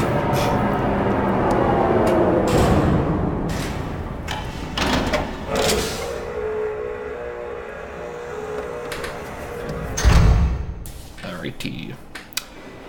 Yeah, unfortunately the door we need is on the other side, so we have to turn this thing around. Damn kids, don't make me turn this maglev around. Ah. Drunken point-and-click adventuring. It's a Killian's. I'm not gonna get drunk off this. I've gotten, like, severely buzzed, but I've never been drunk. And I think I'd like to keep it that way. Alright. Ooh, I forgot about this place. This is like one of the areas, like, yeah, if it's impressive, so the idea is, like, only Gen and the people who serve Gen make it this far.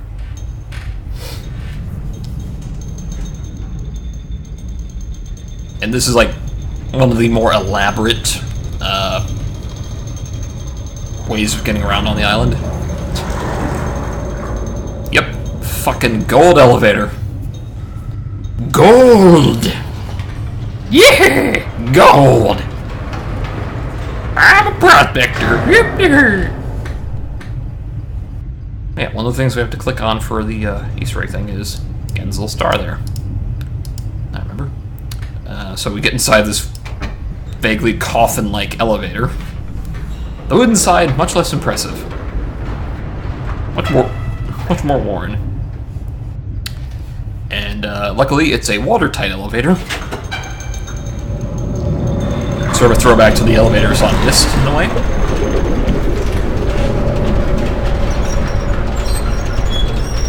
But it turns out there's actually not that much water in the way. Guess one of those layers of water that's just sort of suspended above a geothermal source that he's tapped into on the island here. Last door. Slowly lowers that.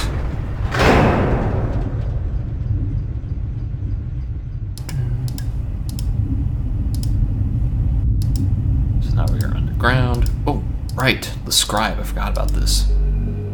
Hey, buddy. Hey, where you going? Like, yeah, you're an outsider. You don't belong here, so anyone who sees you runs.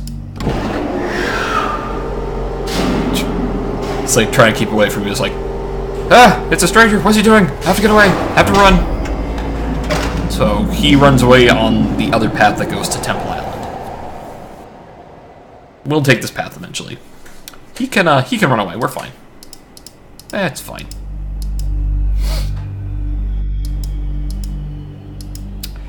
Here's the big thing. Let me see.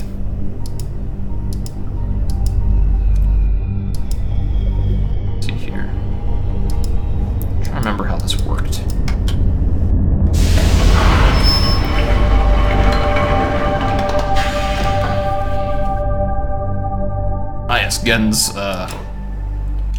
sort of observation throne. Oh! Oh! Right in the balls. Ah! Here we go. Huh. Looks like a security camera of some kind.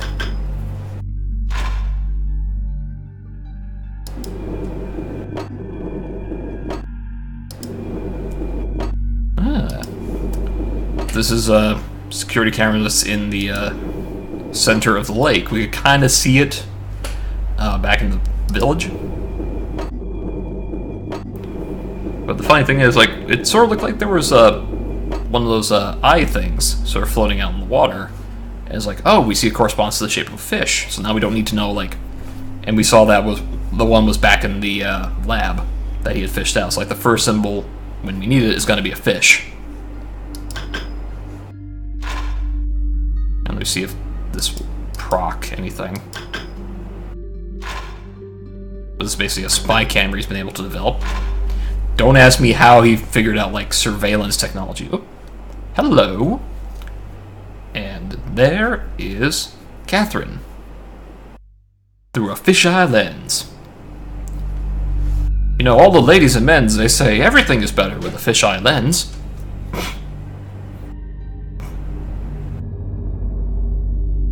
Oh, check it out. I've got a considerable rear shelf. That makes me uncomfortable.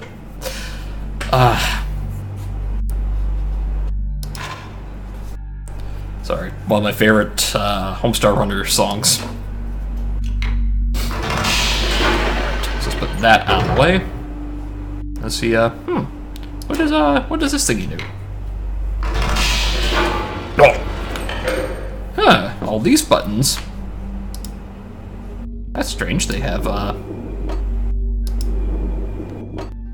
seem to have, like, little symbols attached to them, and where have we seen eye symbols before? So this is the first time that we learned that, like, these eyes are associated with certain colors. Well, that one's burned out. Bad example, but, like, that's tied to a certain color.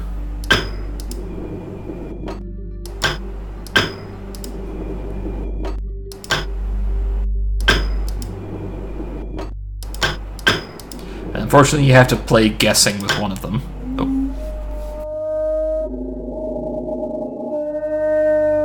We've heard the sound before, and we've seen this thing before, but not live and in person. Yeah, the community name for this is the Wark. It's essentially like a weird combination of, like, giant whale, giant shark and whale. See the two tusks out there. It is a carnivore. It's angry, like, it looks at us like, got anything for me? Nope. I'm gonna go fuck off. But, like, the light here summons it. It's like, so again, likes to keep an eye on one of his pets. And he's got one trapped in the center of the village on the island, and he feeds people to them. When they upset him, or when he's bored. Ruling through fear, and all that.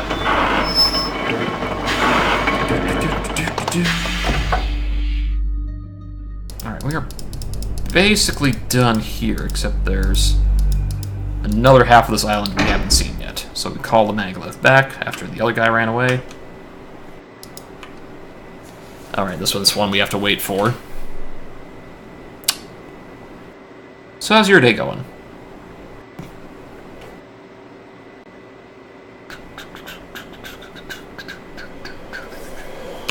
Okay, there we go.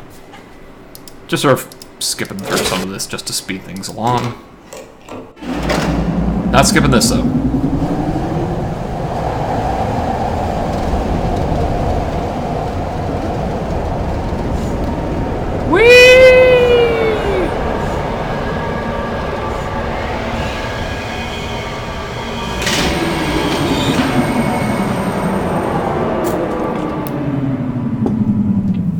No, we're missing something. Okay, so this is like the way that goes back up to the village. That little hidden entrance through the Wark idol statue in the jungle. So that's where Priesty Boy ran away to. Or the guy in the robes. So we end up on the upper platform here. Guard sees me again. I was like, oh no, not this shit again. Villager's like, ah, oh, goddamn, we're not getting anything done today, are we? Okay, back inside and hiding from the stranger. So just cut through that.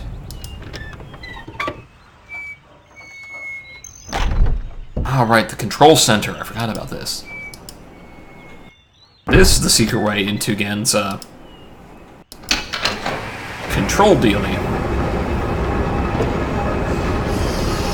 I'm using such sophisticated words tonight. I forget my languages. And here's where he would see and observe over the whole island. It's like, none of this is like terribly explicit, but you get it through playing the game and like starting to understand like, so what's the function of this? And then you start playing around, it's like, oh. So there's the cage where he would drop people from. There's the, well, why am I pointing at the screen? It's like, here's like the gangplank to where they would tie up prisoners. The little prison is down there. We need to get there. And now we can. And under there is where he keeps a wark captive. Or like this is like where he allows one to get into the lake. I don't know if like there's just a couple of them like swimming around, or if there's actually one contained in there. It seems like a small place to put it. But like he has his guards tie up someone they once executed. They slowly lower him down. And depending on if he's feeling merciful or benevolent or wants to inspire fear, he opens or closes the aperture using the switch. It's like, so that's how he does like a stay of execution. It's like, I'm going to sacrifice this person. You know, lower him down, lower him down, lower him down. They see the wark in the water. They freak out and he's like, I will be merciful today. Closes the aperture.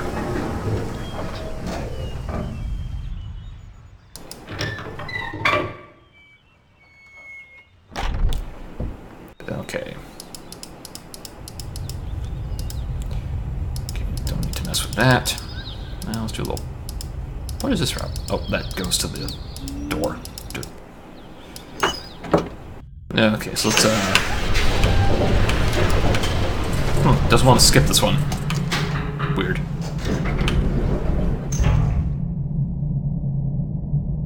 Trying to skip through a few animations to speed things along here. No child this time. But where is the child?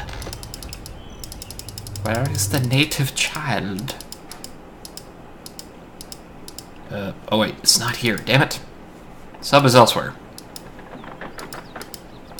Unless they hauled it back to its starting point. That sometimes happens. Like the game just like returns it to like the platform where you find it. Nope, still down there. Wait, it only returns there if like you leave it in a spot where you can't get back to it.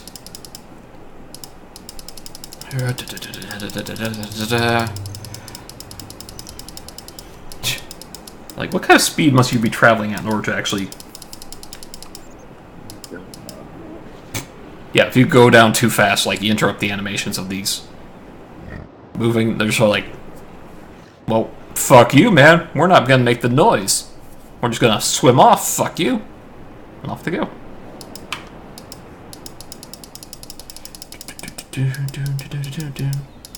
Who drained the pond? What a joke. Alright, back here.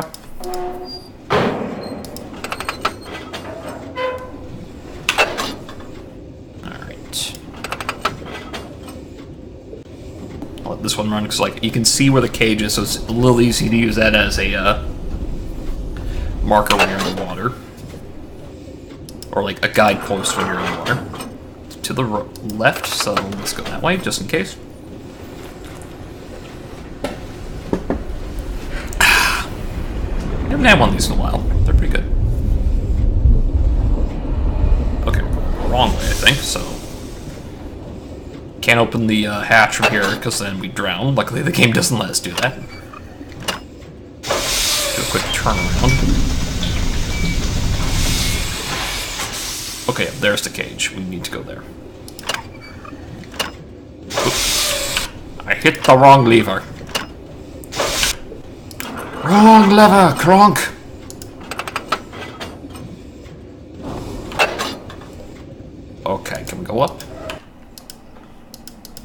Ah, damn, we overshot, so it's back that way.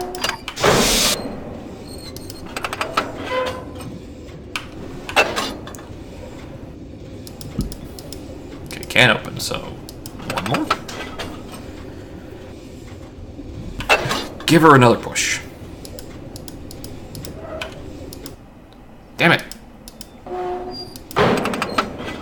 Deep sea exploration with Jacques Cousteau is confusing.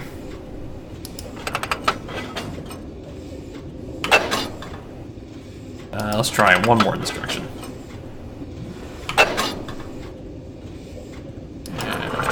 Here? I used to know my way around here, but that was so long ago. Damn it, I'm back here again.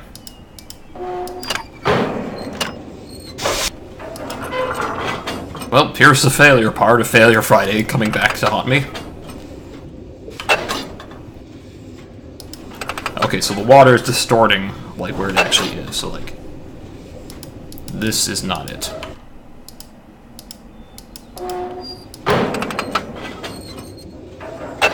Okay, can't go forward anymore that way. Someone, I remember, like, using a map for this now. It's like, that would be helpful. Nope. Okay, let's try making a right here. Nope, we're back here. Try going forward from here. Nope. Nope.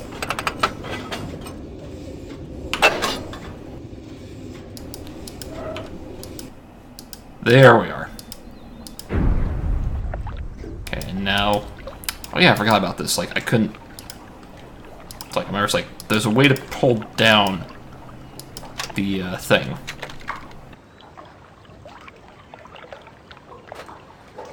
So here's how we get up, and we can avoid using the water thing ever again.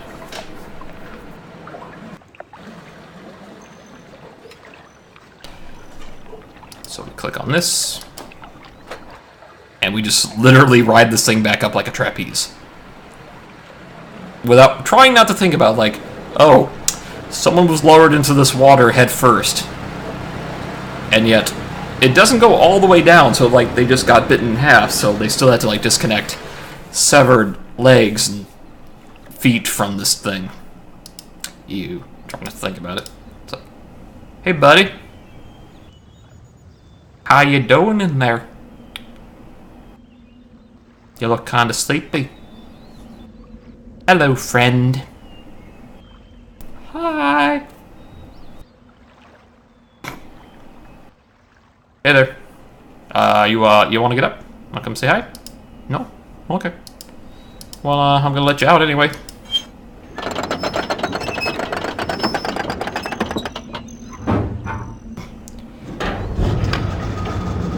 Ever drink Bailey's out of a shoe? I cannot say I have yet, Travis. So, we open up the portcullis and... he's gone! Magic! Witchcraft! Both! It's like, this looks like a suspect piece of wall. So where could he have gone? It's like, here's the clever thing that the rebels figure out. It's like, well, we're probably gonna get caught eventually, so... What happens if we end up in here? Well, let's just build ourselves an escape tunnel. Well, you were referencing the old Greg skit. I don't know the old Greg skit. Now say it with me now. Secret tunnel! Secret tunnel! In the prison! Secret, secret, secret, secret tunnel! Oh, I'm easily amused. Oh, hit dark. Oh, that grinding stone sound. Oh, why is this water animated when the others wasn't? It was delightfully weird. I'll post it in GG sometime. Thank you. But, a fire marble. Well, look at that. Another fire marble. A piece of candy. Piece of candy. Piece of candy. Piece of candy. Ooh, piece of candy. And back the way we came. So, backtrack our steps. Now we've got this tunnel all lit up. Sorry. I don't know why. I love the sound of that sliding stone door here. So this little secret spider hole in the prison, and here's that puzzle I was talking about with all the different animals and shit on it.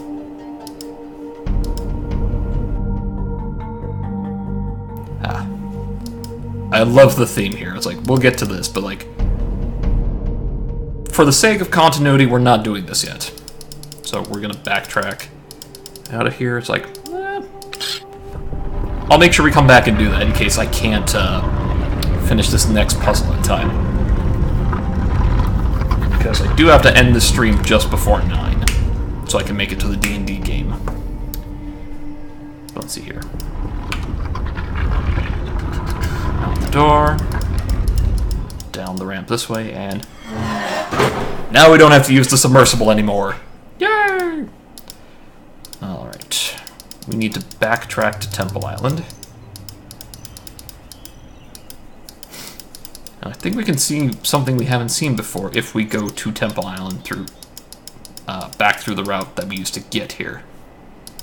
Alright, yeah, I forgot this was like the clue for figuring out this.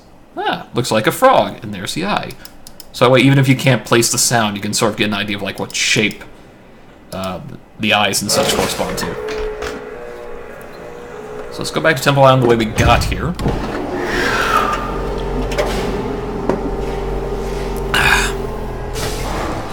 Drinking before a D&D game.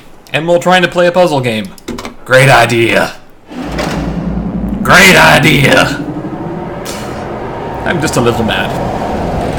Woohoo! Oh yeah. I don't think I'll be able to ride this thing in real life. That jump there just bolt. And that's when I puked my pants.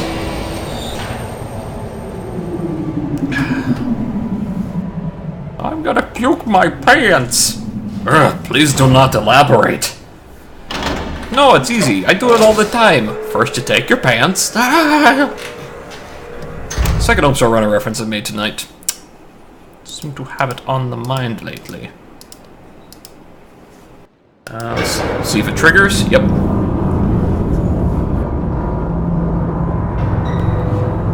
Oh, hi, pre-recorded face of the villain. Jeez, you can hear the humming from here. That's a big hologram thing, and all it does is like just stare at you. And someone else has been through here, and they've closed all the doors. What a bunch of jerks. Okay, open door. Go through passage. Head back to big golden temple.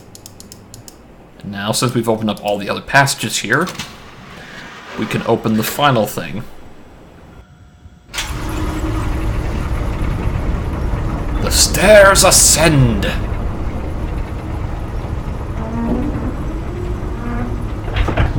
Now we just walk out this door and fall right to our doom. No, we're not doing that. Not yet. Now I'm trying to... Oh yeah, we go this way.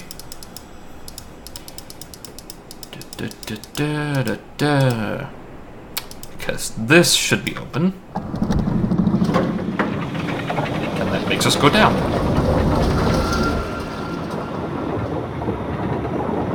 Oh, damn it.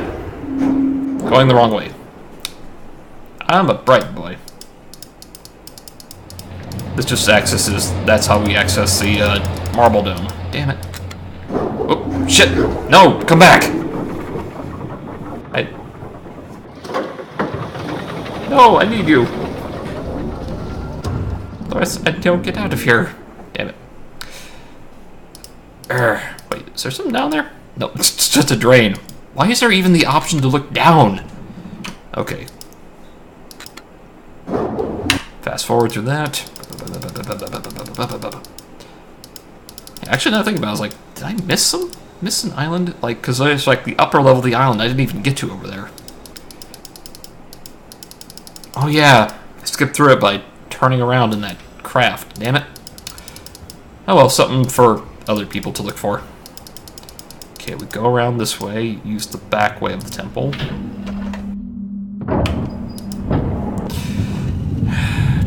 Temple rotates, but we can't turn because, like, no, we didn't animate this, just keep looking off this way.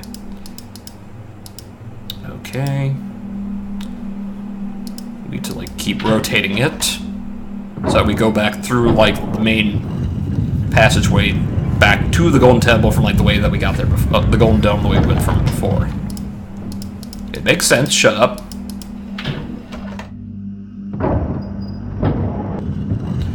This is why we opened up all those doors, so that way we could go through all the accesses of the temple.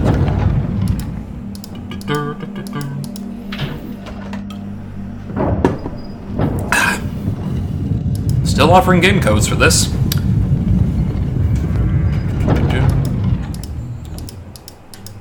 Okay, that goes back this way, which actually serves our purposes quite wonderfully.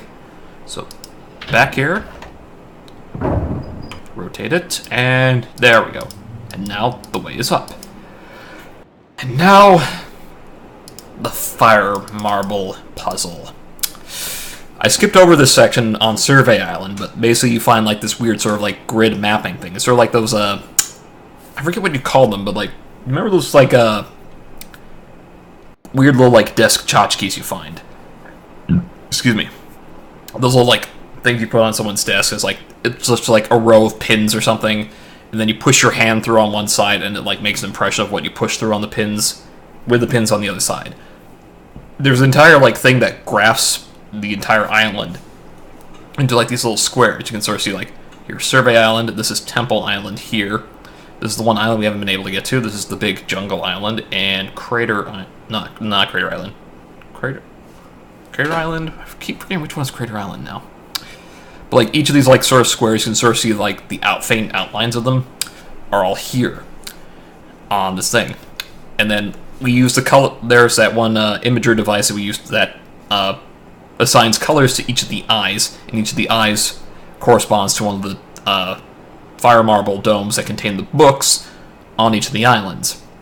And we need to power those up. This is the device that powers them up. The entire Golden Dome is one big power plant. So what we need to do is take these marbles and assign them on the grid to where the power needs to go. So we need to figure out, using the graphing thing that we didn't see, which makes a topographical image of the map of the entire island, to figure out, okay, in which grid on the island would the dome be, or would each fire marble dome be? And you have to turn them all on at once. So it helps us figure out, like, you need to do a little guesswork to figure out, like, which color you need for the one on the prison island, which we haven't been to yet and can't access until we complete this puzzle. Other than that, it's a weird graphing and mapping thing. And I hated this puzzle because I'm partially colorblind, so I couldn't tell the difference between, like, these three right here. Like, I can tell they're different shades, but I don't know what shades they are. Like, I can tell this is sort of like a blue, and this is more like a violet. Or maybe this is the blue, this is the violet. I can tell this one's red. By process of elimination, I can figure out that one's red. One of these is supposed to be green, one of these is supposed to be orange, and one of them is supposed to be yellow. Like, I think this is the yellow one? Or is this the yellow one? But, like, I don't know. So this is the thing I always needed the strategy guide for, and I will bring up a strategy guide now. So bear with me for a moment, please. Let me adjust my windows here. Riven Fire Marble Puzzle. Let's just try going with images. Excuse me. Dang it. I just want the image. Give image. Open image in new tab. There we go. Alright. Un momento. And let me bring my windows back up so I can actually see what I'm doing. Okay. Wait, no, I'm blocking it. Damn it. Well prepared. Well prepared. To be honest, I didn't think I would get this far tonight. I'm just sort of speeding through the game here. Like, I remembered the solutions to, like, almost everything except this one thing, and I'm sort of skipping over a few steps. Okay, so it's the third one down that we don't use. That one doesn't go to any of the marbles. Or, that is for none of the marbles. Literally no marbles involved in this one. Okay, so darker blue-ish one goes here. Lighter blue one goes here. I think that's the red one here. No, here. Sounds like figuring out which one of these is the one I need. I think it's this one here. Like, I've got the positions, but like I'm not sure about the colors of these last two, so I might have to swap them. Okay, so backtrack to here, and if we're right, we press this button. Oh. Lower the giant pneumatic press of power.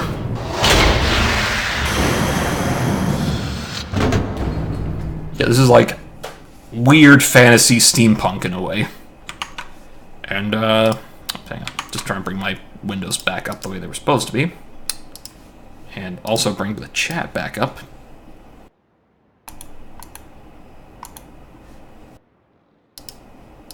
There we go. Alright, moment of truth. Damn it. Sorry. Okay, now I can see the screen again. Fingers crossed. We did it! Yes! I don't even remember how I solved that as a kid. But let's see. Listen for the hum. Booyah! We have power! Somewhat limited power! And I do not want to try going through the temple again, so let's just shortcut. No. Open door. Open door! Let's just, I would rather just backtrack all the way to the jungle and then do those doors again, so just fast forward through these.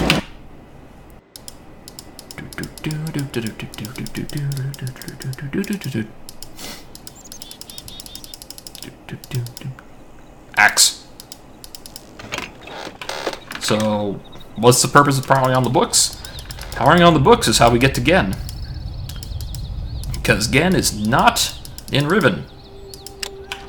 So we need to go to his age. And I was like, so why would we go to the boss undefended?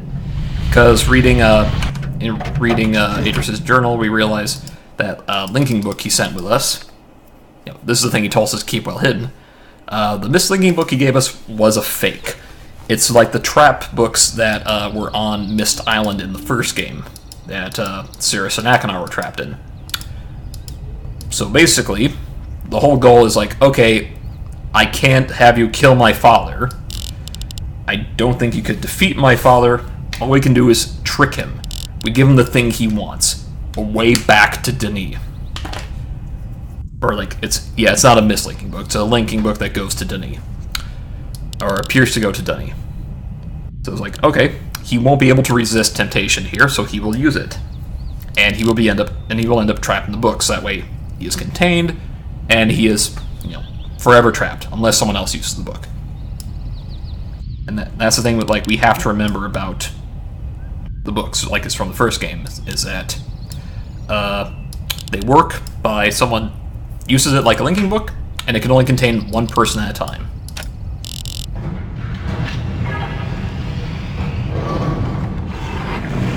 Unfortunately, we don't have that.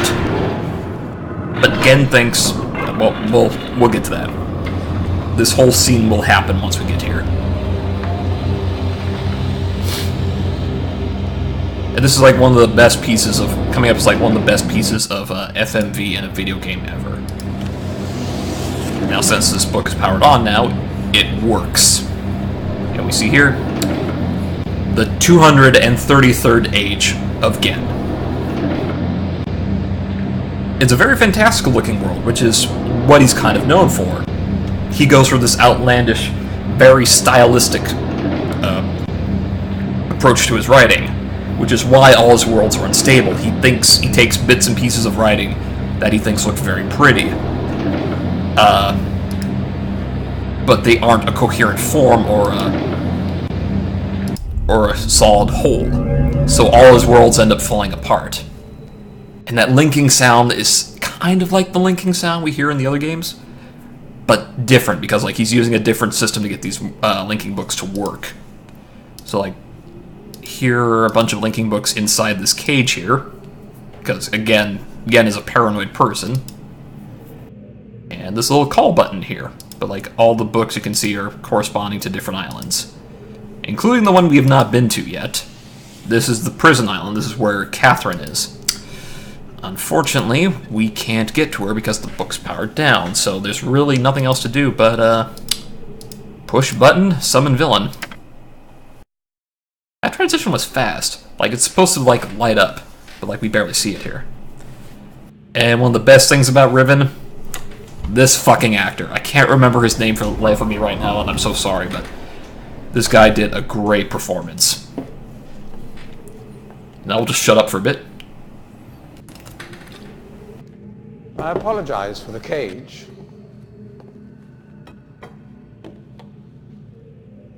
I'm afraid this situation has often required of me a more primitive code of conduct than I might otherwise have chosen. I am Gen. I assume you've heard of me. Yes. Well, I suspect you have acquired some false information of who I am now. Not that my son would have lied to you about me. No, not Atris. It's just that, well, I'm sure he believes me to still be the depraved father I once was. Yes. I even tried to kill him once. Twice. God, if I had accomplished that, who knows what I would have become. A great father indeed, who tries to murder his own son. Thankfully, he trapped me on age 5, a prison of my own creation. No books, no precious inks, no ages to link to, nothing but my own foolish ambitions. That was 30 years ago. 30 years, 30 lifetimes, what does it matter? Literally a tenth of his lifespan. No sentence could be too harsh for the man I was. But I have changed. I love this, as like, he's actually trying to be a nice guy. My past can never be completely atoned for, but my mission was an honorable one. Excuse me while I vape on some frog juice here. I'm sorry, this is all a bit awkward. It's been a long time since I've attempted to persuade anyone of my intentions. Most of the people here have already made their minds up about me one way or another. I must have had to read up that line. Weird. I myself do not trust the words of most men, so I don't expect you to believe me. In the end, though, you may discover that I do have more than mere words to offer.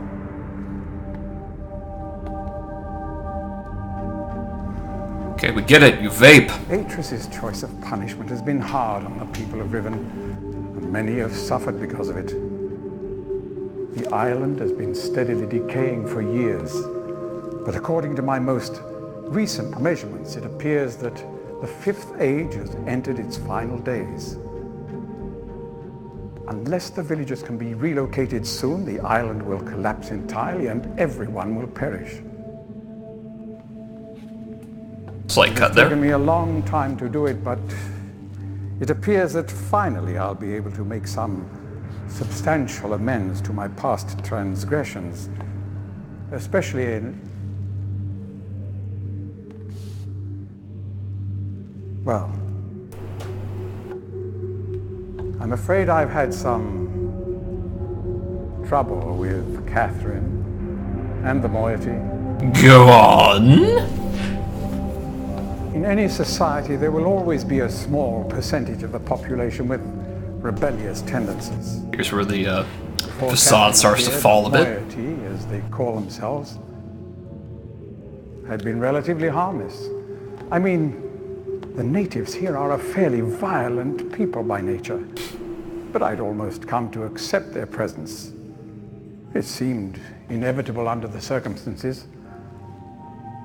Upon Catherine's return, however, their violence intensified considerably. It seems she's become some sort of religious savior to them, You have a temple Far built as I in can your tell, image? She's come to believe this herself, so I've had no alternative. I had to separate her from her people.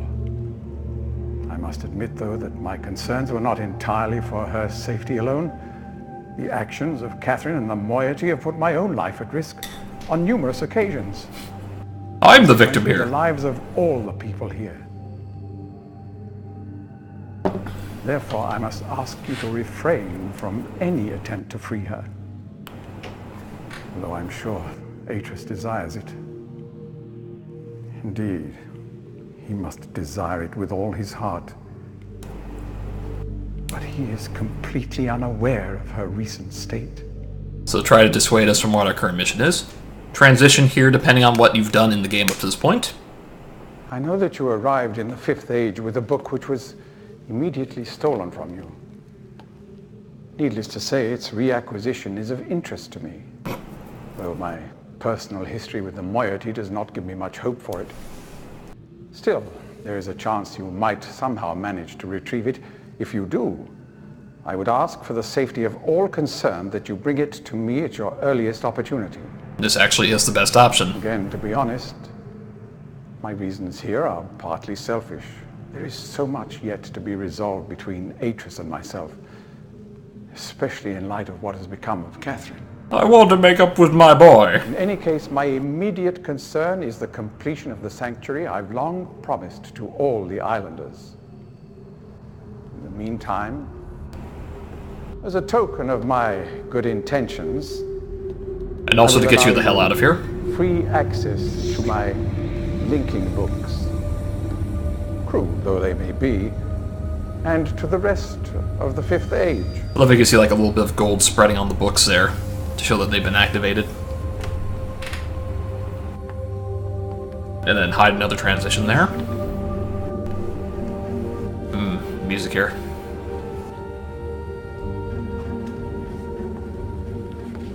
As for the stolen linking book, Note we the should goggles. probably not meet again until you've recovered it. I will know if you succeeded and will await your return. There's that cane of his, the one that I mentioned earlier. Secretly Lucky a your search. spear slash See you back here shortly. dart gun.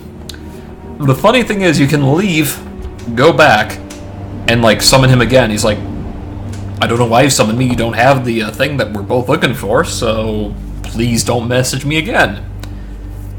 You can do that a second time. And he gets progressively more and more angry until you try it a third time. He just up and shoots you. Like, he's sick of your shit. So again, it's like, I like the way he's presented. He tries to portray himself as like a sympathetic figure. It's like, no, I've reformed, I've changed. You know, I did some terrible things in the past, but I'm gonna make up for it. It's like, you know, the things Atreus said about me were true, but I have changed. And that's where, and then it starts to fall apart there. It's like, oh no, the people here love me. I've done my best for them. It's like, if you've been paying attention to the game world, you know that's not true at all. Okay, so now that we can access here, let's go here. Let's go say hi to Catherine. And this is like, the funny thing is like, this is the image that was on the game box the whole time. It's like the image of the prison island, and it's like, it's the last place you can really get to in the game, really. Okay, come on, let me click it. Let me click it. There we go. Well, that transition, without that changing CDs thing, that's a rather awkward transition.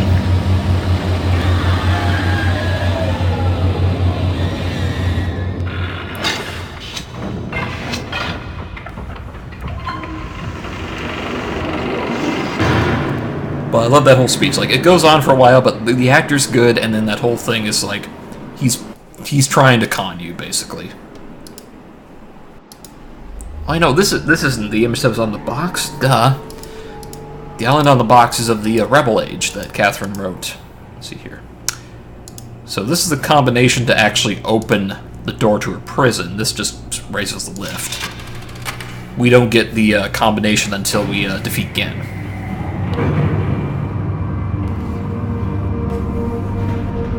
Can't say I like the actress who plays Catherine.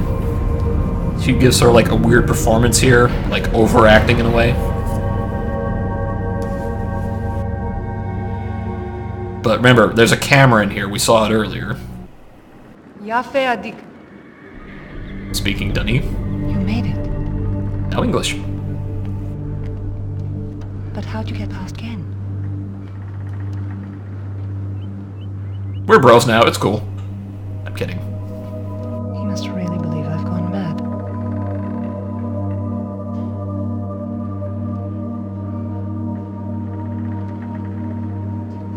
She doesn't know if he has audio or I not. know what he's doing. He's watching you. He's waiting for you to make a mistake. He's hoping you'll lead him back to Dunny. Well, duh. You can't let Gen... Atris sent you to save me. But if Gen gets back to Dunny, he'll kill him. Remember, English is like her third language. Find the moiety.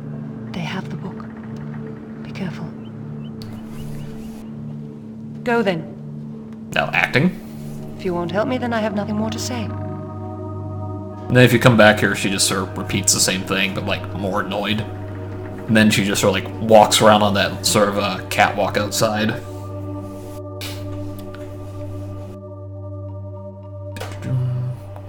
There's one where when she figures out you've captured Gen, she tells you like where you can find the code to unlock the cage.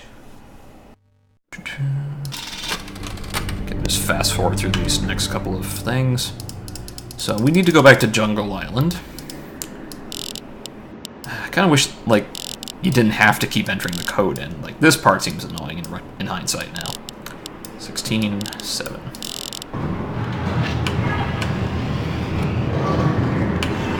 I can't skip this transition. Damn it.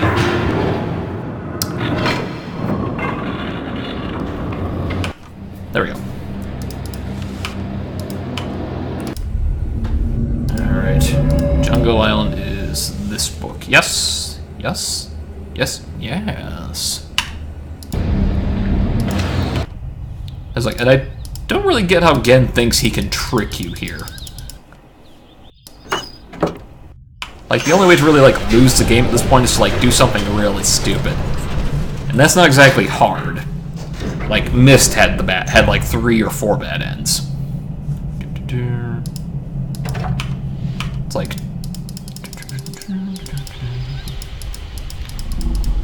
Wrong way.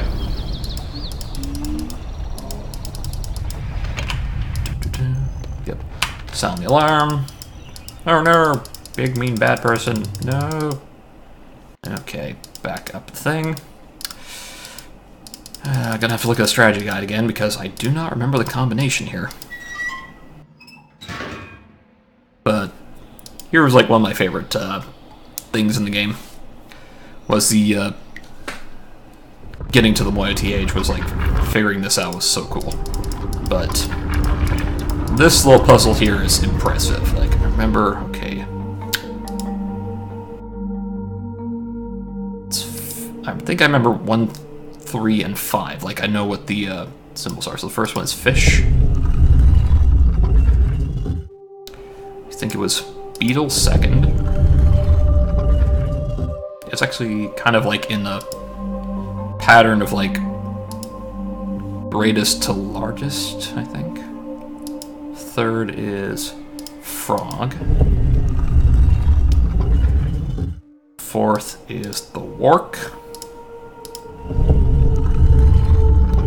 And finally, the last one is the... No, that's the wark. I forget what the Sunners, that's what they were called. Got in one, yes. Music.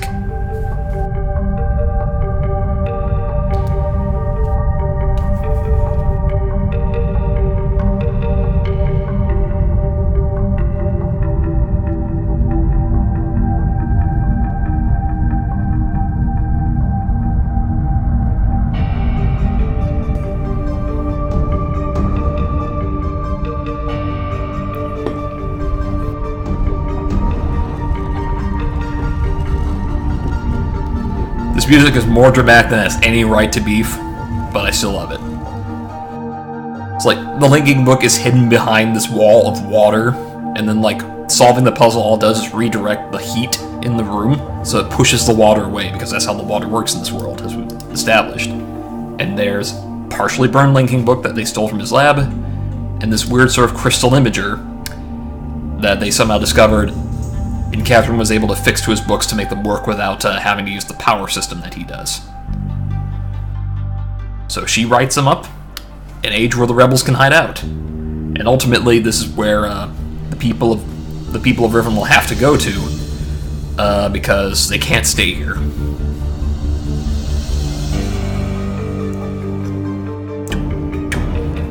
And this is what the image was on the art of the box.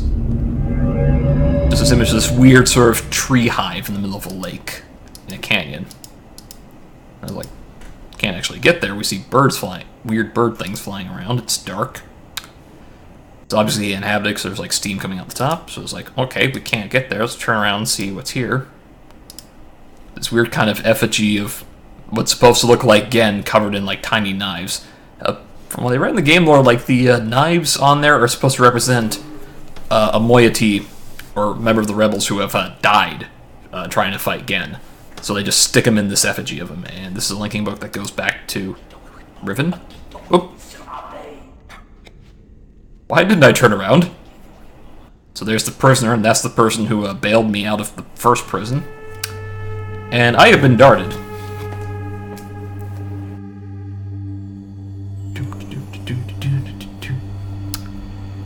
So we're just gonna have a little nap now and go into a little drug-induced stupor.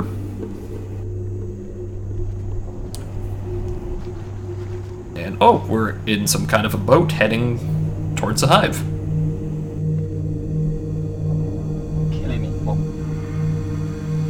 I don't speak your language, but I'm assuming that means home.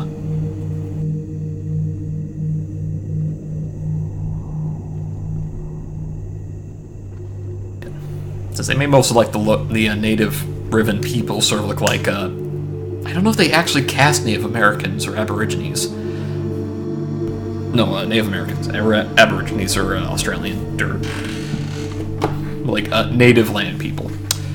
To play the moiety is like, that seems a bit weird, but sort of gels with the whole conquered land conquered by a white guy kind of thing, which is what Gen does.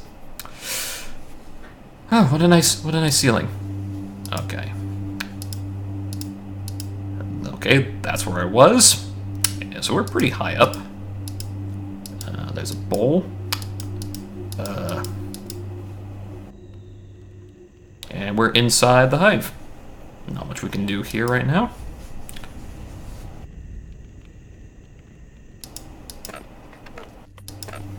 You recycled the sound effect from earlier.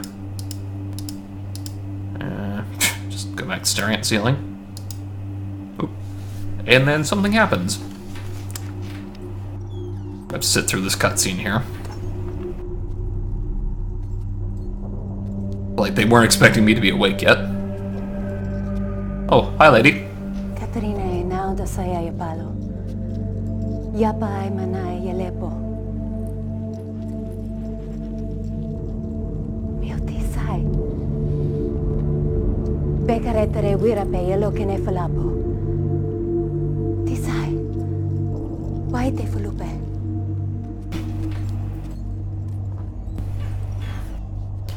The gesturing when you're not sure if like the person will understand you. But here's where we sort of have here's where we've expanded our inventory. Here's the book to Dani. And the weird thing is, like, this is a weird little glitch or something, I'm not sure, but like it kind of looks like there's something already here on this image. I'm trying very hard not to click this, because this is one of the ways you can get a bad end here. It's like if you use the linking book, again, this is not a real linking book, it's a trap book. It just makes an image of a Dani, of the room in Dani that would get Gen back where he wants to go, or back to where Atris was. But again, it's a trap book. You'll just be stuck literally between worlds in a blank void. That's what happens at the end of Myst if you choose to side with one of the brothers. But there's also this little book here. Just a thing. Catherine leaves for us. Blah, blah, blah, blah, blah, blah, blah, blah. Don't see forest release. And this is actually where we get the combination. See here. Where is it? This is where the game generates the combination for the, here we go. This is for the, telescope above the fissure. This is how we end the game. One of the bad ends is if we go from here directly to where the, directly to the telescope and open it before we've captured Gen, before we saved Catherine. That leads to at least two bad ends. Like one where we've captured Gen, one where we haven't, but haven't freed Catherine. It's like, we don't have time to rescue her now. The world's falling apart. We have to leave. And you kind of get an ending, but it leaves Atris with a bad ending, I guess. It's not a good ending. Either way. So it's like, okay, we have these things. We can't leave yet, but hey, lady comes back. And she sees, oh, you took the books. Good. Ibuko mo buko wisipo. Na vene, tapo mo revene beno.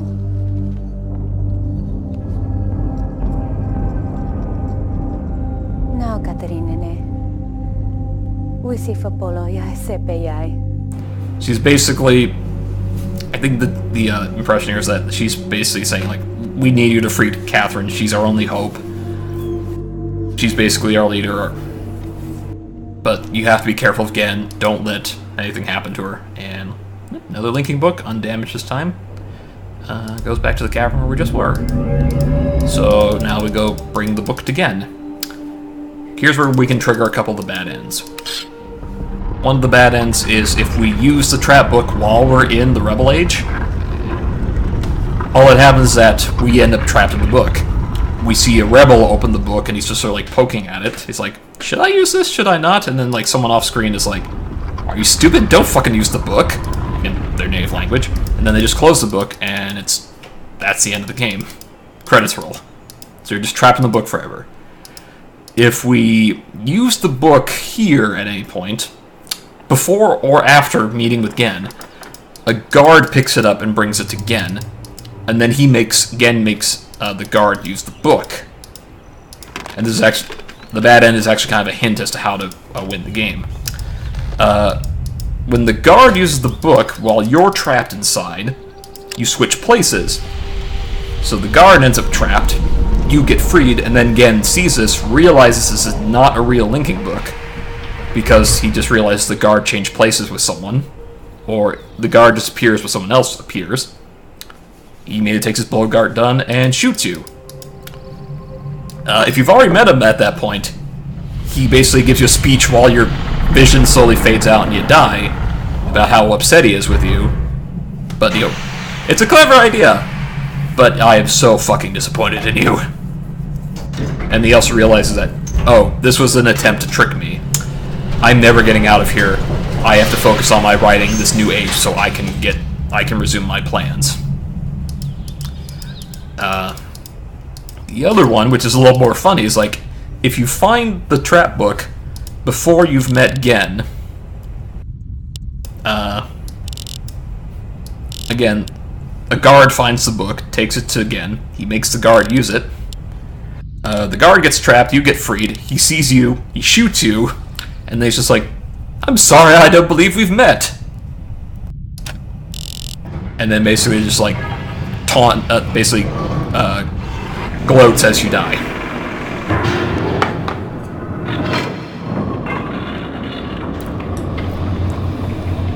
But now we get to the ending of the game.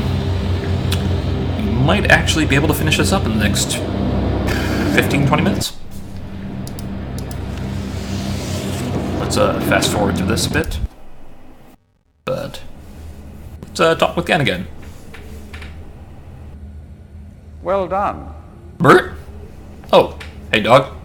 I was greatly relieved when I received word that you had recovered the book. How did you know? I don't know how you managed it, but if I may. Like, if I'm being followed, why didn't you figure out that Thank you. the rebel's door is inside your own prison? You dumbass. There's some very subtle acting here that I like, just all in body language. He looks at it, he sees the image of Denis. He's like, I can't believe it. I haven't seen this image in like 30 years. He's like, wait, let me check. Because he knows like some tricks of writing. So he flips through to make sure like all the writing looks correct. Because it has to be precise or else, you know, it screws up. But he's careful, he's checking, he's checking, he's checking. Because like, he's not going to rush into this. You see him hesitate for a moment here. He's like, right here. He's like, I could leave right now and go back. See, the hand there, he hesitates. And then he realizes, no, let's play it safe. And here's how we trap him. Perhaps it would be best if you went through first. You don't have to do this, but it's really the only way to make it work. So, we link through. We trap ourselves first, in front of him. We convince him that it works. Now again, he said he was going to just make amends with Atris, and yet here we see him basically gearing up with his gun. Like, he doesn't even have a linking book to get back here. Like, he doesn't care about going back to Riven. He was writing a new age for himself. He's just going to let all of his people burn. He's like, ready myself, touch the camera, swap places, and, well, give it a moment, for drama's sake, of course. We outside the bars, motherfucker! How you liking in that book, sucker? Oh, I'm an asshole. Oh, here's one of the cool things. I'm gonna get this because of that Kickstarter reward. This beetle-shaped ink pot. But like the very delicate, the ink, the inkwell, the pen. I don't know what this is or why there's a bone in it. Oh, he left his vape. He left his vapor behind. So this was the new book he was writing. It's not finished. This new age is vulnerable and needs to be updated. That sounds like my dating profile. We don't need to go outside, and it probably isn't the best place to be. So, let's see here. Here's a little music player, so we have some ambient sound. Let's fill Gen's office with the sounds of smooth jazz. I always keep thinking like this one sort of rock crevice here was like a little statue he was like carving of himself or something. Like, I don't know, it just looks awkward compared to everything else here. Okay, this drops the cage. So now we can access the books and we don't get trapped again. So the combination is in Gen's journal, so we need to find that. This is the only other way through in here. And welcome to Gen's bedroom. I think this is like sort of what his bed looked like back in the cleft from the Book of Atris. I was like, yeah, it looks kind of comfortable. Don't know where he got the sheets from, though. Let's see here. Spare linens. That's his journal right there. Some sort of musical horn. So I'm assuming that's like what we were hearing upstairs. Guessing that's supposed to be a picture of his father and his mother. Yep. Catherine. To Gen. I really can't read that at all. Curse you, low resolution. Curse you.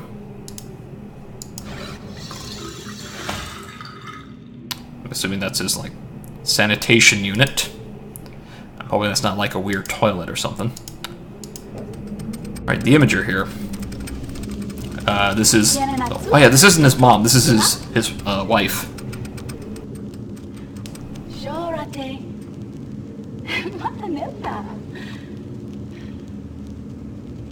Yeah, she died in childbirth.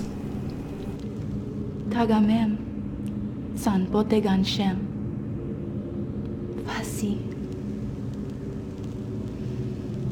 All I know is that Shora means hello in Denis. I can't remember the rest. But we're here for a combination, so let's get that. But let's see here. The portal combination is in Catherine's journal, and like that's just him writing about how much he hates it here and everything. But like here's the combination.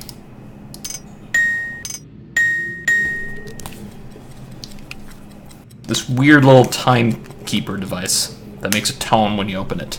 And this is another one of the randomly generated codes. Let's see here. So this thing makes 3 sounds. So like a dink, chime, chime.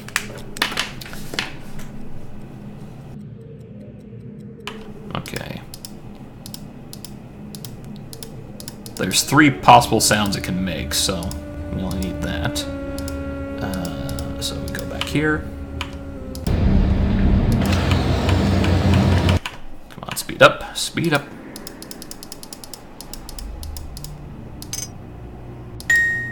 Dink, chime, chime.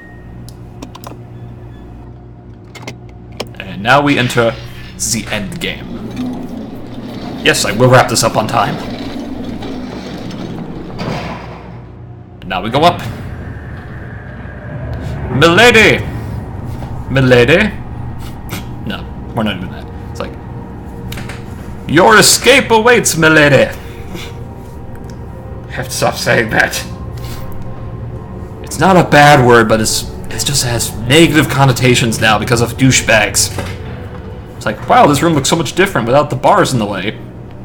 Yoo-hoo! Come on, there's room for 2. We have to move quickly. Gen's people may already know what's happening. Once we're back with the moiety, we'll have time to regroup. We? Can I see the book? It's like, no. Our part in this is almost over anyway, so... Go ahead, taunt. Enjoy it. You did it. Like, I think she can kind of see him through the image like I could before. We're all free.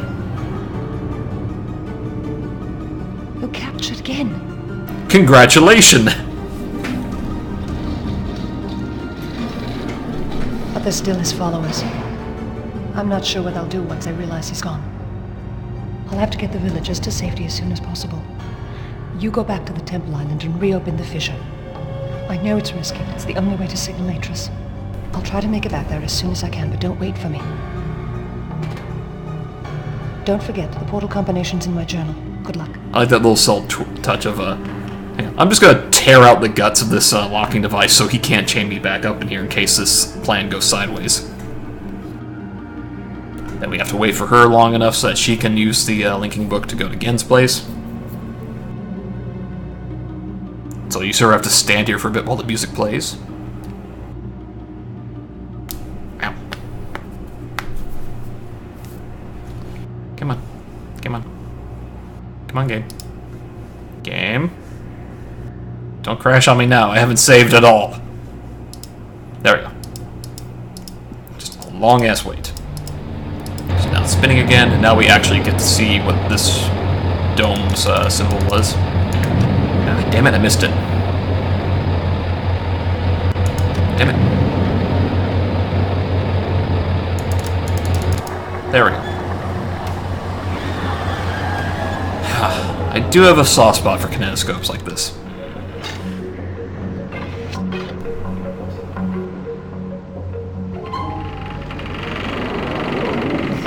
I love how, like, the book is accessible there for, like, just a moment. But it's like, nope, and then slam shut. It's like, if you were quick, you could, or like you had a second person, maybe you could get in there. But, like, I don't know if, like, they'd be trapped or, like, it would not work at all. 16, 7. So since we're in the end games, like, our options here are kind of limited. The game kind of forces you down a linear path at this point. Okay, back to Gen's lab. Let's try to use another book here. Nope. Catherine's already gone through and, like, torn out the pages, so, like, you don't get to see her, like, you know, rallying the villagers, getting the rebels together, fighting off Gen's followers who are still working to get his shit done. Nope, we just go back to Temple Island, open up the telescope.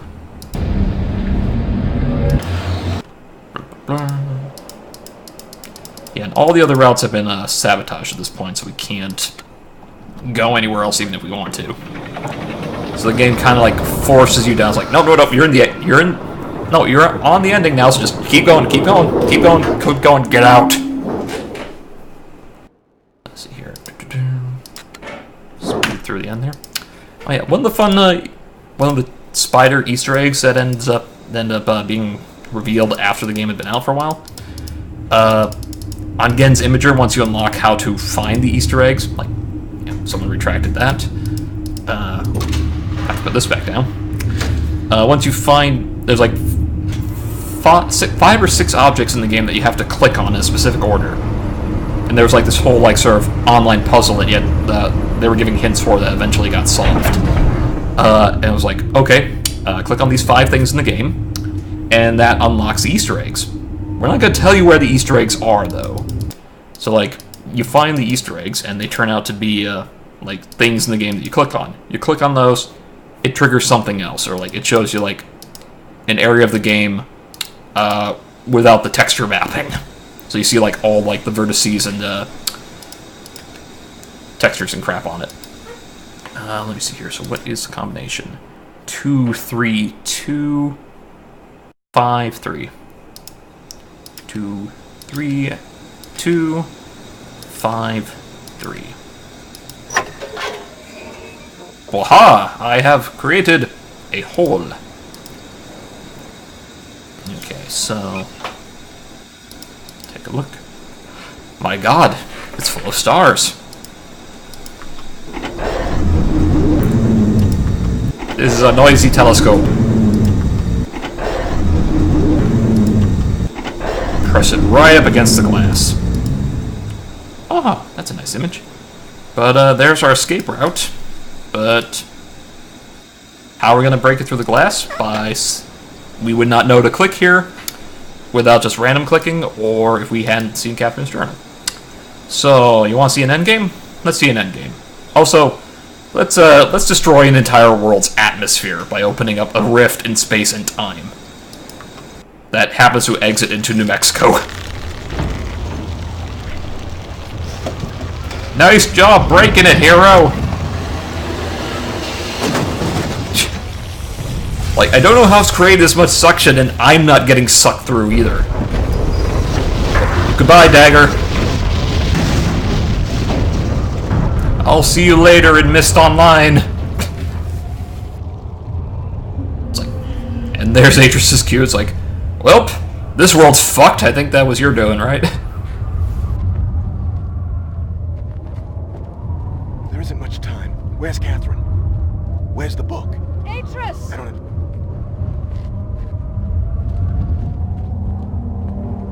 Aww, they happy. Also, the world's falling apart. You might want to wrap this up, guys. The villagers are safely in the Rebel Age. Well, that's good. I thank you. As do I. You've accomplished more than I could have hoped for. You've given me back my life. The path home is now clear for all of us. I'm still unclear. Well, in-game it's a little unclear, I guess. But, like, until it actually happens, like... Back to Denis. This is where our paths must part. Perhaps we'll meet again someday. You know where to find me. Well, yeah, I've still got the book to your house. Well, back to Mist, anyway. Goodbye, my friend. And he actually gives me 2 linking books now that I think about it. This is the first time we actually see... No. We see it in the first game, but, like, a better detailed, like, someone linking ways. Like, well, time to fall. It's like, yeah, now that I think about it, like, there's 2 linking books now in the New Mexico desert. One to Mist, one to Denis.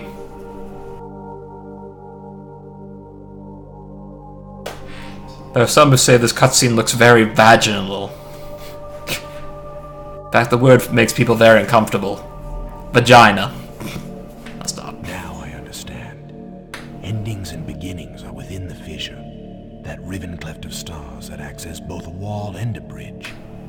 And though I am unable to understand how, the very flow of stars that brought my mist book into worthy hands, I am sure served as a safe passage home for my friend. The age of Riven is closed forever, but the people of Riven are free. And now I am at rest, understanding that in books and ages and life, the ending can never truly be written. At least until we write End of Ages. So that was Riven. Richard van der Wende. Also known as... Oh, I know. I forget, there's like way too many people whose first names start with R who worked on this game. There we go. Lead programmer and Denis historian. He's the guy who basically filled in all the blanks from the first game. He's like, hey, I created a lore for this puzzle game that you created. It's like, awesome! Richard Watson, aka Rawa. I actually emailed him once because I was trying to track down a copy of the From Mist to Riven coffee book, which was like all the behind-the-scenes stuff, like talking about the development of Riven in like this large-scale coffee table book. John Keston is Gan, there we go. Sheila Gould is Catherine, Rand Miller is Atris, and then a few other people here. Oh yeah, Ryan Miller, his brother, played the Scout. This is actually the last time like Ryan Miller worked with Rand Miller on the Mist series until like towards the very end, I think, until they got back together for Abduction.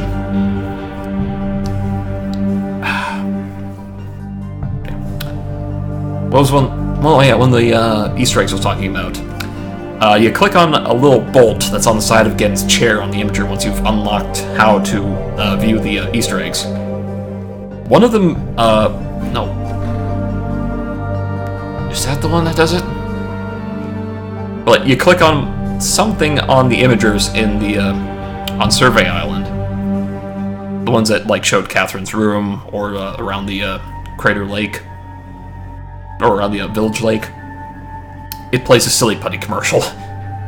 But like one of the really good Easter eggs, I'm trying to remember which one triggers it, but it's just an outtake of the actor who plays Gen singing opera. It was just like a warm-up or something he was doing while they had the camera still rolling. He's just like walking around in the costume and just singing German opera, and it's beautiful. And then it just like ends with a flourish. And like you could hear the crew just clapping in the background. Woohoo! Okay, so this is just going to be the rest of the credits here. And I'm going to wrap this up for the night. Well, thanks for coming out. I honestly was not expecting that to go as well as it did. I wasn't expecting to finish the game in one go, except all I had to do was like cheat at one puzzle, and that was it. But then again, that one is a color puzzle, and fuck color puzzles. There we go. Oh, the game crashed. No, it was sad. Anyway, I will be back next week with more Fallout New Vegas, probably. Might do a bonus stream Sunday? I don't know, stay tuned. Depends on how the weekend turns out. Anyway, I've got a D&D game to prepare for, so I will see you folks some other time. Thanks for coming out. Stay cool. Wait for me to turn off the stream so I can stop rambling. Goodbye. Have a good weekend.